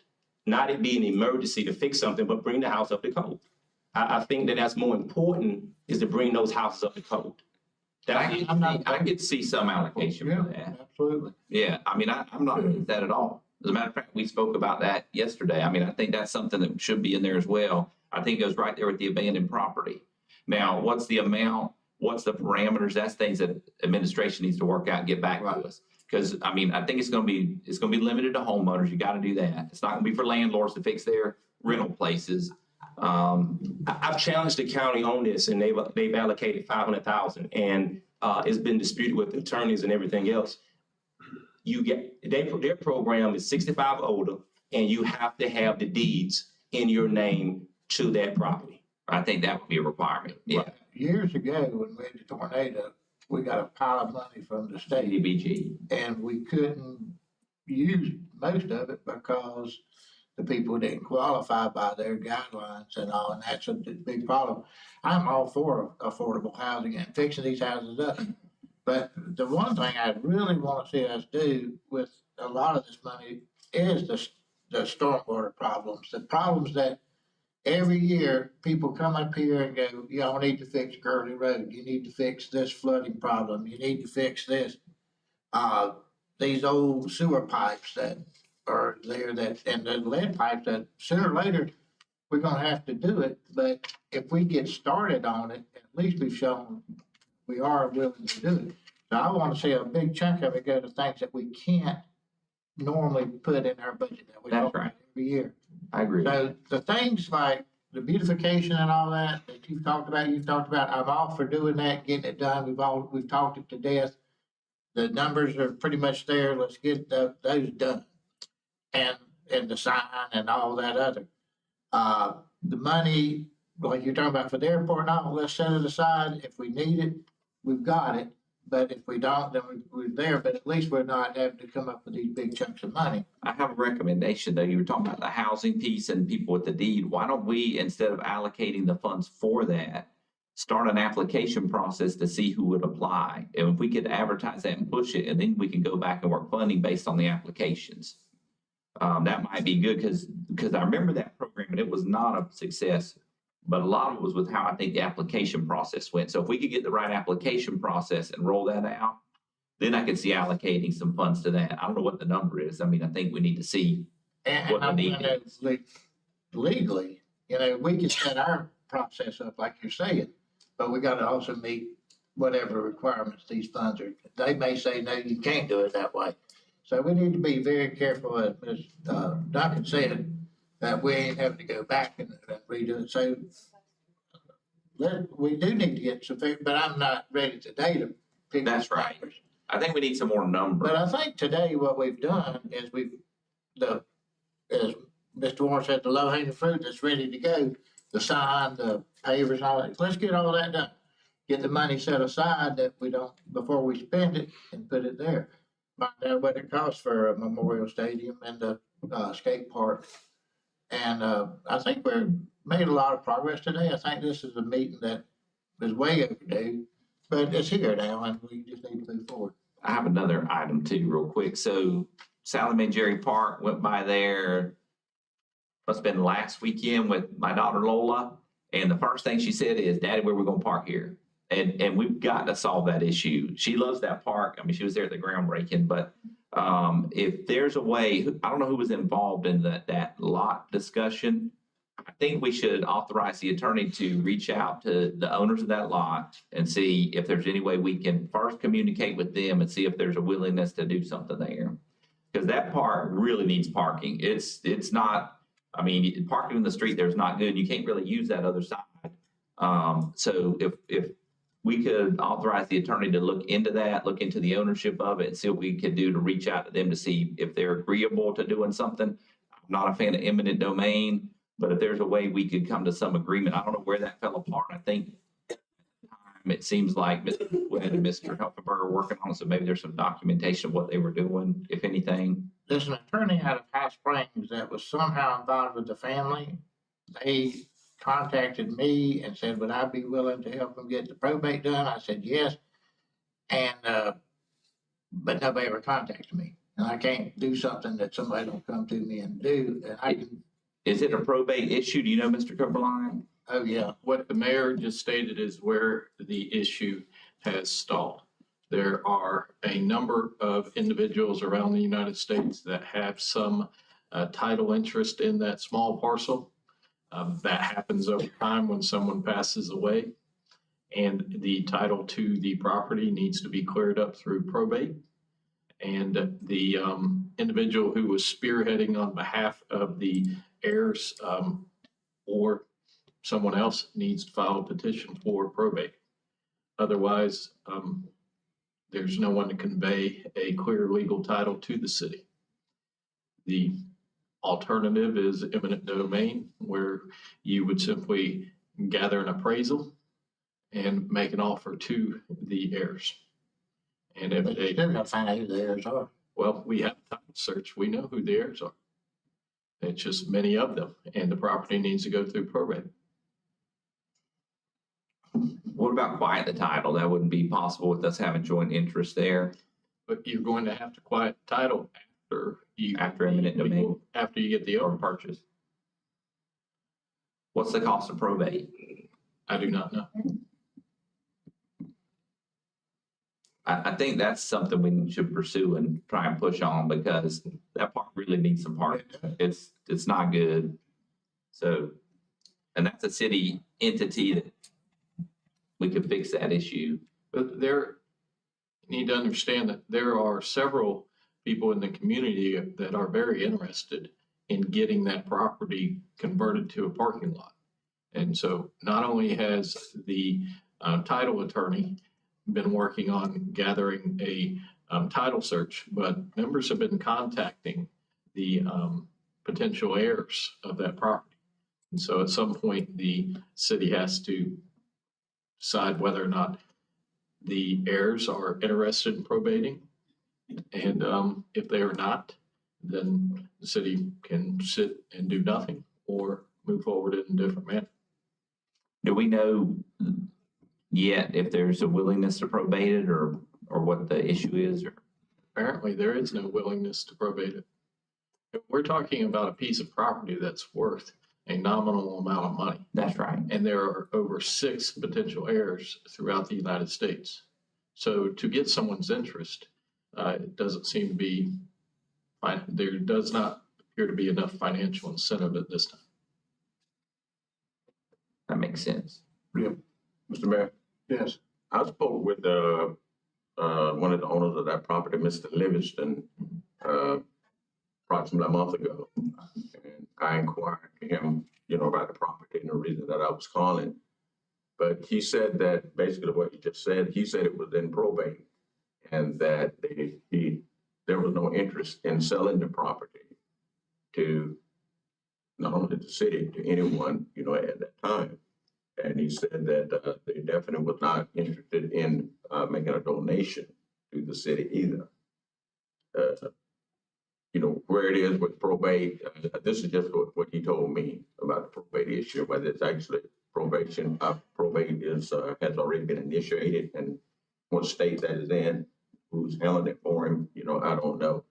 But that was my last contact with him, at that point, because that issue came up in the CRA committee meeting, and I was instructed to, or was recommended to see if we can touch base with the property owner and see what their feelings were in reference to selling the property.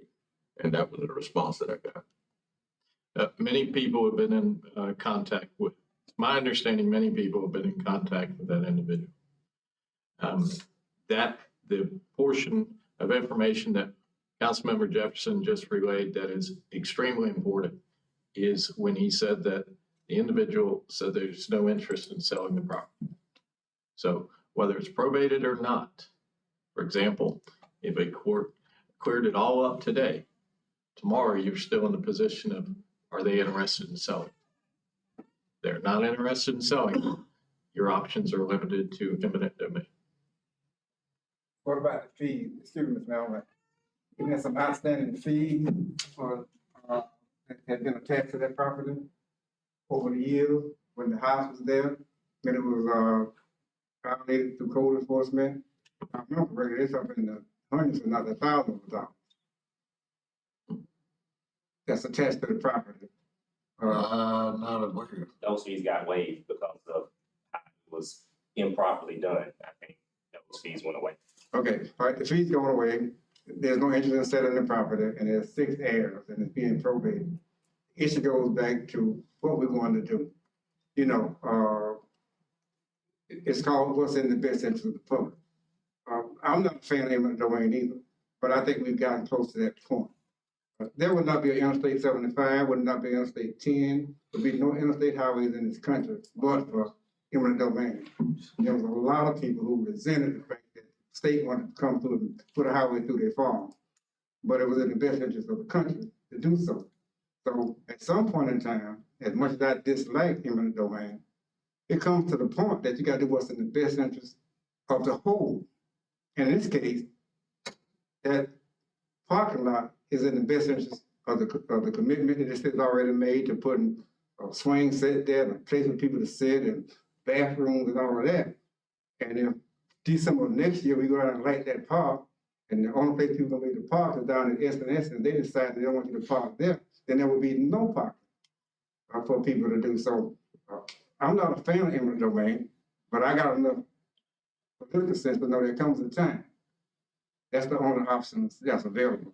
So I think that at some point in time now, within the next 3 months, this city need to come to the conclusion, hey, you know, we got to move forward. Or either just decide you're gonna have a park on the corner that look good and allow people to park. But, you know, I'm not a fan of eminent domain, but I know that, but for eminent domain, there'll be a lot of things would not be beneficial in this country right now. The Interstate Highway is one, what the county just did out there on some road they're working on. If they were not able to just go in and take some right of way, then that road would not be widened and paved to benefit the whole and not just what one people opposed to. So I understand the gentleman may not want to sell it, but Mr. Robert said there's 6 people involved. I was involved with the late Mr. O.J. Lake as a trustee for his irrevocable trust. He had a mobile home out on Minute Knobloch property. The mobile home, the school board wanted that mobile home moved after he died. Well, the problem was he had so many heirs and so many children, nobody would agree because they lived in Chicago and different places. They thought that mobile home worth thousands of dollars, it was worth nothing. And so the county ended up having to just take this mobile home and demolish it. So it wasn't a good field, but at some point in time, they had to move on that property in order to make the school ground a better place for the kids. So I'm not advocating it. I am advocating if you can't solve it. Mr. Mayor, I think that the property owners have put themselves in, again, like, I don't even like using the word, but they put themselves in a position of eminent domain. So they're asking for eminent domain at this point. I think. Right, if they're not willing to sell it, then So- there's no point in us doing anything until we decide to do that, so. Mr. Mayor, I would just want to and I'm done, I guess. I think we've kind of met in the middle, and I think we're gonna get this stuff done because I see the commitment is there and the money is there. My only thing is in further talks and negotiating, is it your consensus and the rest of the consensus of the boards outside Mr. Sampson that you all feel that same way about Animatics Park, that you're not willing to commit money into resurfacing the basketball court and the tennis court and helping to put some lights there? Well, I hadn't made up my mind on what we should do there, because it hadn't been an issue brought up, but it's been discussed over the time, but at one time, when we did Richardson and Annie Maddox, the county wanted to get into the recreation business, and they were gonna take those over and provide recreation for those two places, and that's why we signed them over to them. So for us to go in now, I'm not asking you to go into recreation business with, I'm asking, well, could we spend some of this CARES Act money, a one-time thing to resurface the I'll be basketball courts? willing to listen to it and look at it, but not to make a decision today. I'm not saying I'm not for it, I'm not saying I am today. Well, let's be clear, it's not the consensus of this whole board. I'm willing to do whatever it takes to make Annie Maddox Park look like Young's Park. Make Annie Maddox Park look like Sally Mae Jerry's Park.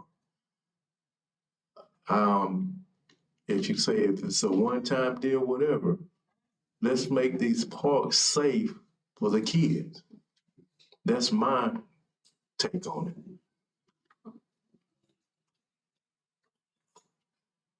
It sits in your district, Mr. Jeff. Well, my concern is that Mr. Sampson has stated, I have concerns about spending,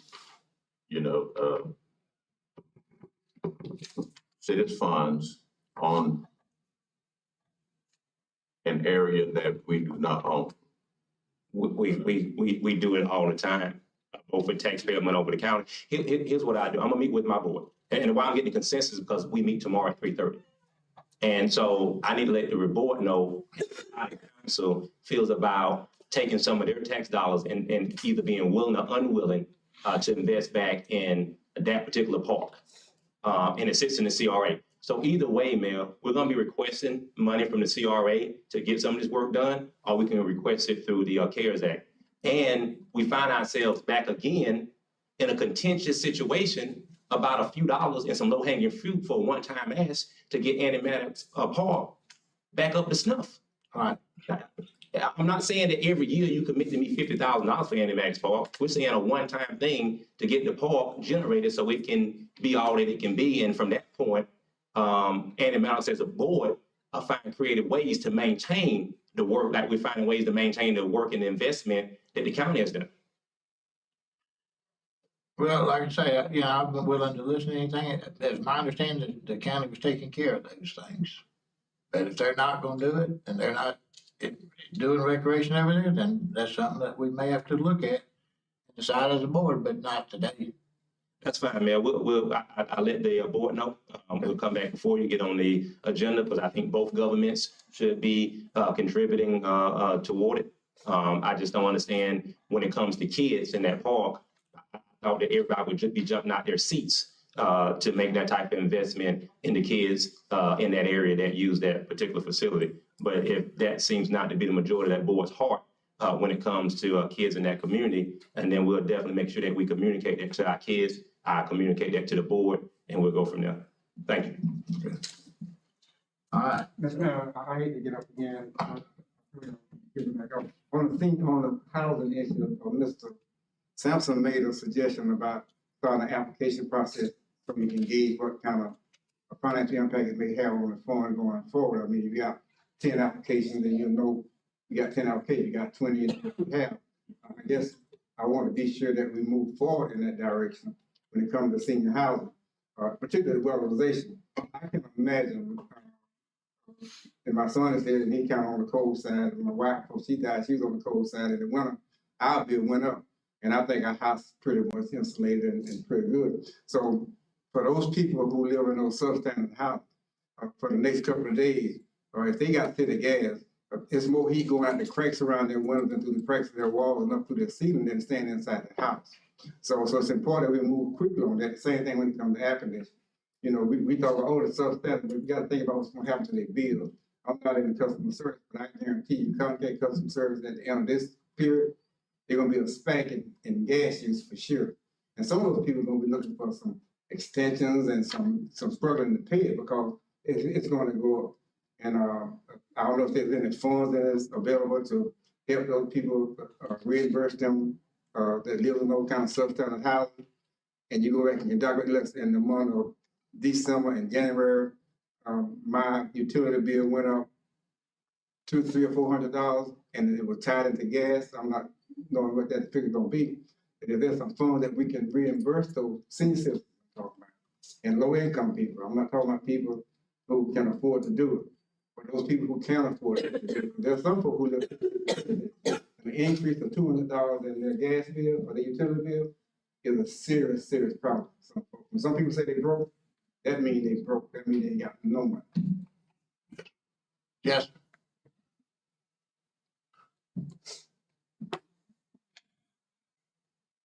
I just find it interesting that everybody here is adults, and we all should care about the kids of this community.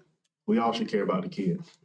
And maybe some of you are privileged to not have direct relation with some of these people that are doing murders and are being murdered. Maybe you are privileged enough that you don't have to call families, and you don't have to send flowers, and that you don't have to care about these people, and that you don't have to attend funerals, and you don't have to do these certain things. And maybe you don't ride through the city and see kids throwing a football on the road, and maybe you don't see them playing basketball on the road. But could it be that we don't have a park over there that we could actually go and play basketball safely? Could it be that the funds aren't there to improve that park? Could it be that you have the power today to make that improvement? See, y'all looking at it like a business deal. I don't look at it like a business deal. And I hate that y'all look at it like a business deal when the children are involved. They are the most innocent creatures on this planet. Children. They know no evil. It's a shame that we can't get proper funding. And I understand what y'all saying. Y'all don't want to get into an agreement, to every year we got to give this amount of money, this amount of money, this amount of. That's not what the board is asking. That's not what the representative from the board is asking. They're asking for money to improve the conditions of the park. I was there when we had Mr. Dobson, when we had all of those people, Mr. Hosford over there last week, 2 weeks ago. I was there, and that park needs some work. And I just don't understand why we're looking at it like a business deal when we have the money. I can see if we had to go search and find the money, if we had to go, get a grant writer or something, but we have the money to make those decisions. And so I just don't understand why we're looking at it like a business deal and why we're resistant, especially the council member of the area. I definitely don't see why we are resistant to do what's right. Because when it comes to the Blanche, when it comes to Woodson Park, I understand the difference between ownership and non-ownership. I get it.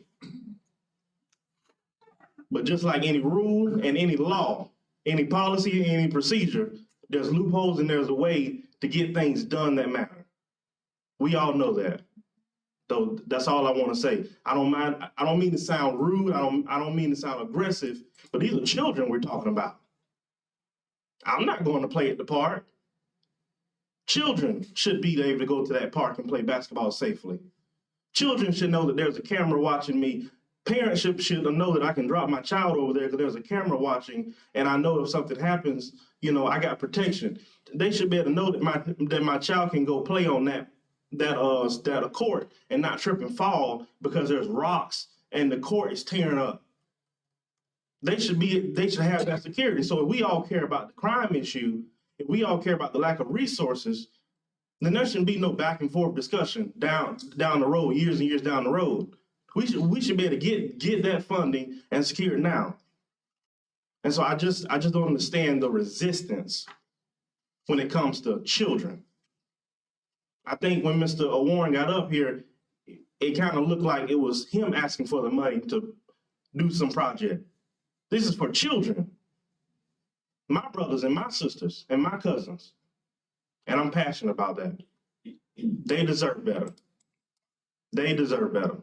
So when I graduate college in May, if I got to stay here a couple of years to get it done, I will. I'll stay right here in Lake City. I won't go nowhere. But we're going to get this done for the children.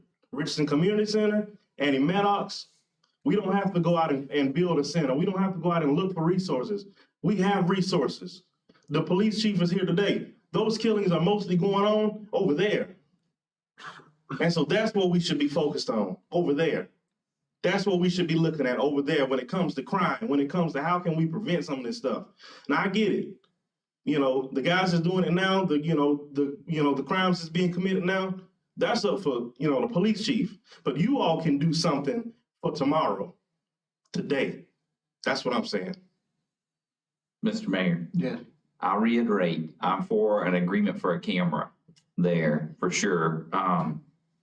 I played on that park when it was in much worse shape than it is now, before that football field was built, when it was nothing but scraggly rocks out there. So I do agree what you were saying about sticking around and fixing the community issues. I like that, because the more people in the community involved, the better off it'll be. But again, tax dollars being spent on private property. I wasn't for this. I wasn't for Wilson. I think I'm on the record, if you go back and look it up, and I'm not gonna be for spending money on private property. I mean, it's not gonna happen for me, but other people might be. Now, if the county has deep pockets and they got a recreation department, our recreation budget, I believe, was $88,000. Is that correct? It's not much anymore. And primarily the expense was to line the stadium. And I can't remember what the other expense, Teen Town's in there, maybe. Well, we had money because we had to complete the courts teen- over here. Yeah, and the court. Young Park. So we've been making an investment in children. Young's Park was a huge investment. We reallocated the funds for that. And again, the county's spending money there, and they have that agreement, but the county also has a recreation budget. They get the funds, they have a recreation department. We just don't have that. Talking about the 600-something thousand, I guess that's the funds, because none of the park can be addressed other than the cameras with the other fund, the 3 million or none. I mean, you can't address parks from there, but once we commit to the airport piece, once we commit to Memorial, once we commit to supplementing CRA for this improvement, I don't know what's left. I don't know if there'll be anything left. So I think the next step is to see the numbers. But again, on private property, I mean, just for me, now it could be different for these guys. I don't know. Well, again, I'm not trying to offend nobody, but when you're talking about private property, I can't say what I want to say about that building across the street, but it don't get no more private than that. I agree And we with that. cut them a check every month. And we can't give a few dollars, children, again, for kids, to redo a basketball court or tennis court, and you give them whatever, that crap across the street. And when an official ask come, then we can make a decision on it, but we haven't had an ask. So I think that's part of what they were talking about, was having a meeting tomorrow to put together an ask. And let's see how it goes. Maybe there'll be a majority for it. I get it. I just wanted to make the point of the privilege to not be connected to the real issue here and the resistance. That's the only point. I wanted to make the point of the privilege. And I'm not saying all privilege is bad privilege, because we all have certain privileges. You know, I didn't grow up in a neighborhood either, but I'm not privileged to not be affected by it. And the resistance, I don't understand the resistance, especially when it's in a council member's backyard. I definitely don't understand the resistance. And one more thing, Todd, but if you would, again, I'm Todd, please don't take it as I'm jugging at you or whatever, but if you would, just take the time out and go look at that court. That's all I have. Okay. So, discussion of council, I think we've made a lot of progress today. I don't think we had the numbers we want. There's certain things we talked about, like the beautification. Yes, let's move it on. Let's get on the docket. Let's go. The other money, we don't need to obligate it. We've talked about, where we're at there, and start moving these projects. Now, housing project, yes, it does need to be expedited, because it is an issue. But there again, we gotta be careful if we start, like Mr. Sampson just said, we've done spent $600,000. And on the housing project, another point to what, I can't remember who said it, but, the application process is crucial for another reason, because that prepositions us, if we get Wilson Park done, to have an application. Let's say we can't fund it here. Let's say we get to it, we don't have the money here. It prepositions us in a spot to say, hey, we're ready for this money. We can go get another CDBG grant at that time. We've already got applicants ready to go, which will cut out the time period, which is one thing we should have done a long time ago. Because if we already have active projects ready, you're way more, ahead of the game in awarding the grants. So, yeah, that's right. So maybe we make a dent now, but maybe there's something we can expand it to make a bigger dent in the future. So I'd like to see as many applicants as possible, put together an application process through administration and advertise it. Let's get it on the Facebook. Let's see who will apply throughout the city and go ahead and try to get people interested in it, knowing that there's two, one's immediate and one's a longer term to get the grant money. But Mr. Mayor, where are we with the grant at Wilson Park? That grant is in, we got that in hand, correct? Yes. So we're talking about it if we can't find out what's the status. I mean, how long it's gonna be before it's completed? Can anybody give us a I timeline? don't know if they can do it today, but they can get back. Mr. Dial, do you have an idea? That report needs to be pulled. I wasn't involved in any of that, but I think what it needs to, and Audrey, you might could, address this. But whatever their agreement was for that, project in general, I don't have a copy of it. Audrey, if you could pull one, then we can look at that. We'll report at the next meeting. But I think we need to look Like at I it. said, there were things that were obligated in that grant, that CDBG grant, that, first you have to meet that criteria in order to get that thing finalized. And I think that's where it got kind of hung up and hasn't been completed. So that's one of the initiatives that they're trying to do right now, is to try to go ahead and complete that. Well, Mr. Mayor, if I may, I'm sorry to keep. I think that's something that you need to do, because if that's a problem, just think of the residual negative impact it's having on the whole, process of applying for grant. I mean, that needs to be closed out, left alone, or whatever the case may be. But that particular grant at Wilson Park can't be an impediment for future grants. Right. If it's moving along and the things happen, then that's cool. I mean, it is what it is. But if it's at a point where we can't do it, and we didn't decide what we're gonna do, because that would have an impact on our ability to get another housing grant, to get any type of community development block grant. So, I know it's not Mr. Dow's fault, obviously. Right. It's probably the last city manager's fault, and if you see, I say it to his face. But at the same token, we can't let that keep us from being able to move forward as a community. And that's why I'm concerned about placing so much emphasis on grants, because this one particular grant could cause us a problem down the road, which we probably never should apply for in the first place. That was my view back then, as well as Mr. Sampson and Mr. Warren. Mr. Mayor, to that point too, so to get the next CDBG grant, that one's got to be completed and funded. And so I read that grant. I don't know if it's interesting, some of the things that have to happen in there. Let's just say that. So I think if maybe a presentation on that would be a good thing too, just to say where we're at on it. And once you get the information from Audrey, because I think there's going to be some surprises in there. Hopefully not too many, but there may be some interesting things that come about once we actually get into that grant.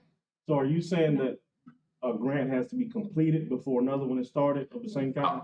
Only with that particular kind, the CDBG, that particular allocation, yes. If you remember, we're working the second CDBG grant on Richardson currently. Absolutely. But that was a different allocation. That was a special grant available for COVID. But CDBG, if you look with their funding cycle, they're off. So there's going to be 1 year's going to have 2 grant applications. So we need to finish this, because there's a possibility. I don't know, it hasn't been labeled yet, the timeframes, but they're going to have to do 2 years at one time. It's going to have to be if they catch up, which I think they will. So as soon as the Wilson Park grant's completed, we can start the application process for the next grant. But until that's completed, it's just talking. Well, I think the staff kind of knows where we're headed with the projects that are imminent and kind of what our goals are with the big money. And, stormwater and all of those issues are things that we need some input into what's the biggest need and what the cost is, and start, moving forward with it, but I do want to get the biggest bang for the buck with a lot of these infrastructure issues that we don't get this money very often. Mayor, can we talk about the items that you want placed on the agenda for 2/7? The beautification issues, What do you mean by the beautification issue? the pavement, papers and all that. Does that need to go to the beautification committee or the CRAC as a recommendation to the council? I think part of it's already been approved. Are you talking about the 120? That's already been approved. Right. Okay, are you talking about his request for all the items? Well, we can discuss it that time. We need some actual numbers to approve them. Well, we need to That's already been approved. we need the numbers to approve, but we also need, but again, we need the memorial numbers and we need the numbers or make sure the airport money's there to see what the difference is, because I think CRA allocation is gonna be used first with that, wouldn't you think, Mr. Jefferson? If any beautifications done here, would you use that, like that, whatever amounts left or? We could use that and then add to it. Well, as far as items on the agenda, what do you want on the agenda? Discussion and possible action? Yeah, On what? I need to know what kind of supporting documentation you're gonna need, because I just, the I packet think goes cost out, estimates, huh? cost estimates would be kind of crucial. yeah. Will staff have time to get that all together before that packet goes out? I just don't know if they can pull that together in a day and a half. No, because we also need the cost estimates on the stadium, so it might be, would that be better on the second meeting in February or? I may have to I mean, you're wait. talking about only a week from Right. I've Monday. been waiting years. I mean, second council meeting in February, I mean, at this point. Yeah, and the numbers that you're wanting, you're talking about pavers and trash cans and Right. all those items, Yeah. benches. And the replacing the relocation of those signs as well, correct, Mayor? The signs, yeah, I do those as a separate item, but we can do it all at the same time. Okay, And just in case the sign numbers come back faster than the other one, or the other one comes back faster, I don't see them as having to be done at the same time, but they can be done at the same time. Right, right. to have the information. I got you. Okay, but as far as for this upcoming agenda, we definitely want to update on the Wilson Park CDBG grant. I think Right. that's attainable. And can you get, how quick can you get the numbers that you were talking about on the, Thomas Henry may have to get some of that. On which on the pavers? yeah, I mean, I think Vanessa presented something to you before. I think I presented something from Mr. Leonard Dixon. that number fairly old now. Yeah, so what do you need me to, what direction, I mean, what do you need me to do, if anything? We need, if we're gonna vote to do something, we need, it's 75,000. That's what we need to know. So you want a budget for that project? Yeah. A potential budget from that project based on what we can get, based on what city management may find, and then we combine those numbers and see where we're at? Exactly. Okay, that's fine. Man, my only last concern is that I don't want the community to be hamstringed by grants. Like we're talking about the CDBG grant. I don't want seniors to be hamstringed about not moving forward on some of this ARPA money that we know. No, no. Right, okay, That doesn't have anything to do with, okay, now, I wanna move forward with that. I agree with you on that. right. And lastly, I guess this would be my question for the whole council and primarily for Mr. Sampson. We're talking about setting aside $350,000 for an airport grant, which that's fine. I don't know whether or not we should be setting that money aside or not, but maybe you all know something more than I don't. In the event that we do that and we get the grant, what we're gonna do with that 350 is it gonna revert back to the pot and we can begin to clear up some of these other projects that we're talking about that may not have the funding available? I got a comment on that. So the grant's been awarded. It was awarded, or when was it approved? Do you remember? Last year or something. Joe was here when it was approved, and he said at the meeting that we knew at that meeting it was $700,000. We're splitting it with the county, which is $350 each, unless the county pays it all, which maybe will happen too. But so it's $350 each, and that grant was for the hangar fire suppression system. Hangar one. And they have to create X number of jobs in a certain salary range for that grant to get approved, how it did. But, well, when we committed to that grant, at that meeting, Joe told us that we could get our 350 out of a second grant. But the way the grant's approved, you can't, the funds have to be input. They can't be from another grant. So that's why we've committed to this money, but we didn't allocate it because we were told as a board that we could get it from another grant, which isn't even possible for the grant we got awarded. Well, then that makes me have a follow-up question, Ms. Sampson. What if we didn't have the CARES Act money? What would you have gotten the money for, the $350,000? That's a good question. I mean, there's some ideas of where it could have come from some contingency funds, but it would have not been Easy. it wouldn't have been easy, one, and two, talking about just basic repairs to things that are ongoing would have probably had to be put off. So, and I think that goes back to how crucial the city manager position is and knowing that the council is getting the proper information from administration.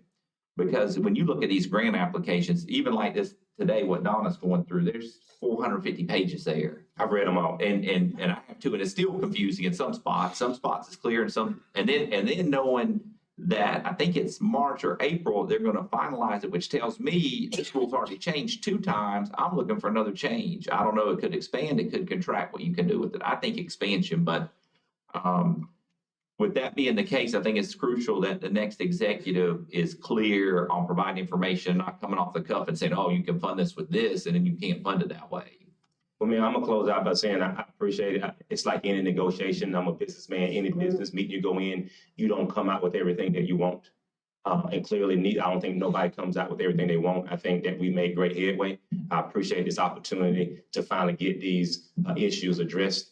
And for wherever the money can be spent and wherever it runs out, we would just have to come back at a later date and figure the rest of it I think out. we've got these issues that have been floating around, because Yes. we didn't know all this money. Now we've done it.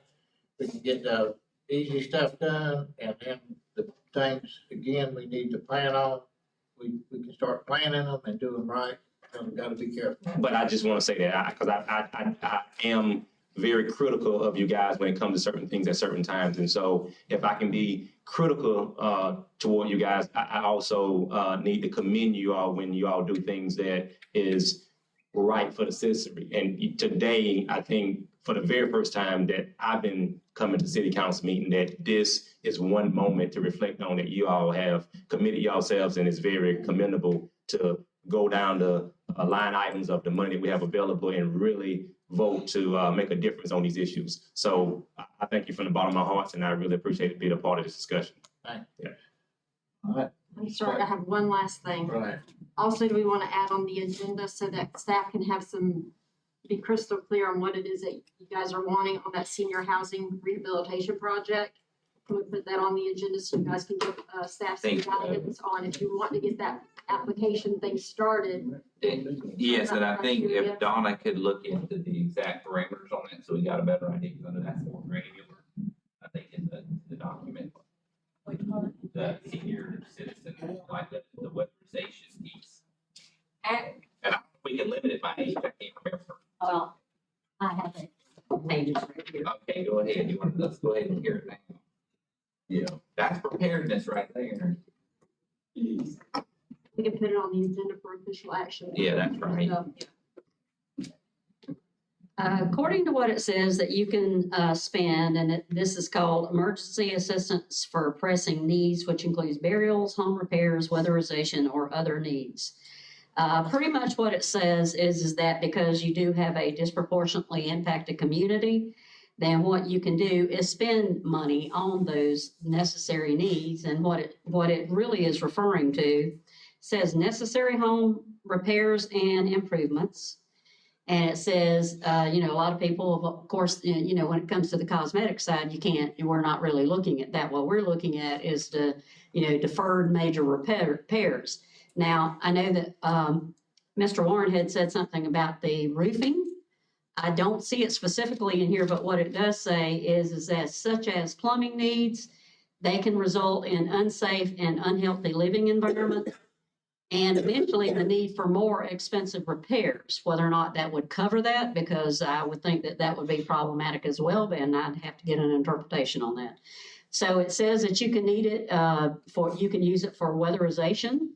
And that's to assist low and moderate income Americans to save their energy bills, to reduce their utility bills, save energy, and keep them and their homes safe. And so it talks about energy and security, so it certainly meets that definition of what has been spoken about already today. The weatherization, once again, it goes back to, I think that's already been determined that you want to go there. To me, the only question was, one of the other things that it says in here is that to up-to-date heating, cooling, and ventilation systems, and functioning and up-to-date lighting and appliances. So I can't imagine that you couldn't use it on something to try to do some repairs, because obviously it won't do you much good to go in and do a lot of repairs for weatherization and then it all be destroyed because you got a roof that's leaking and it's pretty bad. But I'm not gonna make that determination. I think that we would have to ask someone on that, Mr. Mayor. because it doesn't refer to it specifically. So before we talk about that in the meeting, is there a way we can have like a fleshed out what an application would look like? Is there a way we could, we don't have to amend it, maybe we could steal it from someone who's done one before? And then we can have something to look at. United may pay it. Yeah, maybe get it from them, or Columbia County. maybe, I see the county has an application process. I don't know how it works, but before the next meeting, if we could have something in front of it. Have to be invented. Right. Yes, and that's the thing. You're gonna have to, you will have to have some type of criteria that you're gonna use in order to determine how you're gonna go about it and what's gonna be included in it, and that's the thing, you've talked about the ownership of the property, the age, was it 65? I mean, there's lots of, things you probably are gonna have to look at to see whether or not you're gonna add that as part of your criteria of what you say is eligible for those grants. Okay, thank you. Yes, ma'am. I've traveled this road before with the ARPA money. I've traveled this road before with the CARES Act money. I've already had these discussions with the county. I've had these discussions at length with David Kraus. So much to the point that they had to go get a legal opinion about the ARPA money being used for roofs and everything else, because I demanded with the county and talking to David Kraus that in the Black community that you're gonna face these particular issues. And the attorneys have rendered in their opinion piece that you can use the money for roofs and everything else. What we suggested and what Mr. Kraus and I worked out is to take the HUD form as an application process. And it has the dollar amounts and it has the income thresholds. And so a lot of that stuff is already worked out for you in that particular process. Is that the 1003, the HUD 1003? I believe so. That'd be easy. It's a very simple. Yeah, I think that would make sense. All right. Okay, anything else? I appreciate everybody coming. Good meeting. We'll keep moving on, but at least we got a starting spot. Thank you. I guess that we start at 10:30, we'll be 2:30, we got,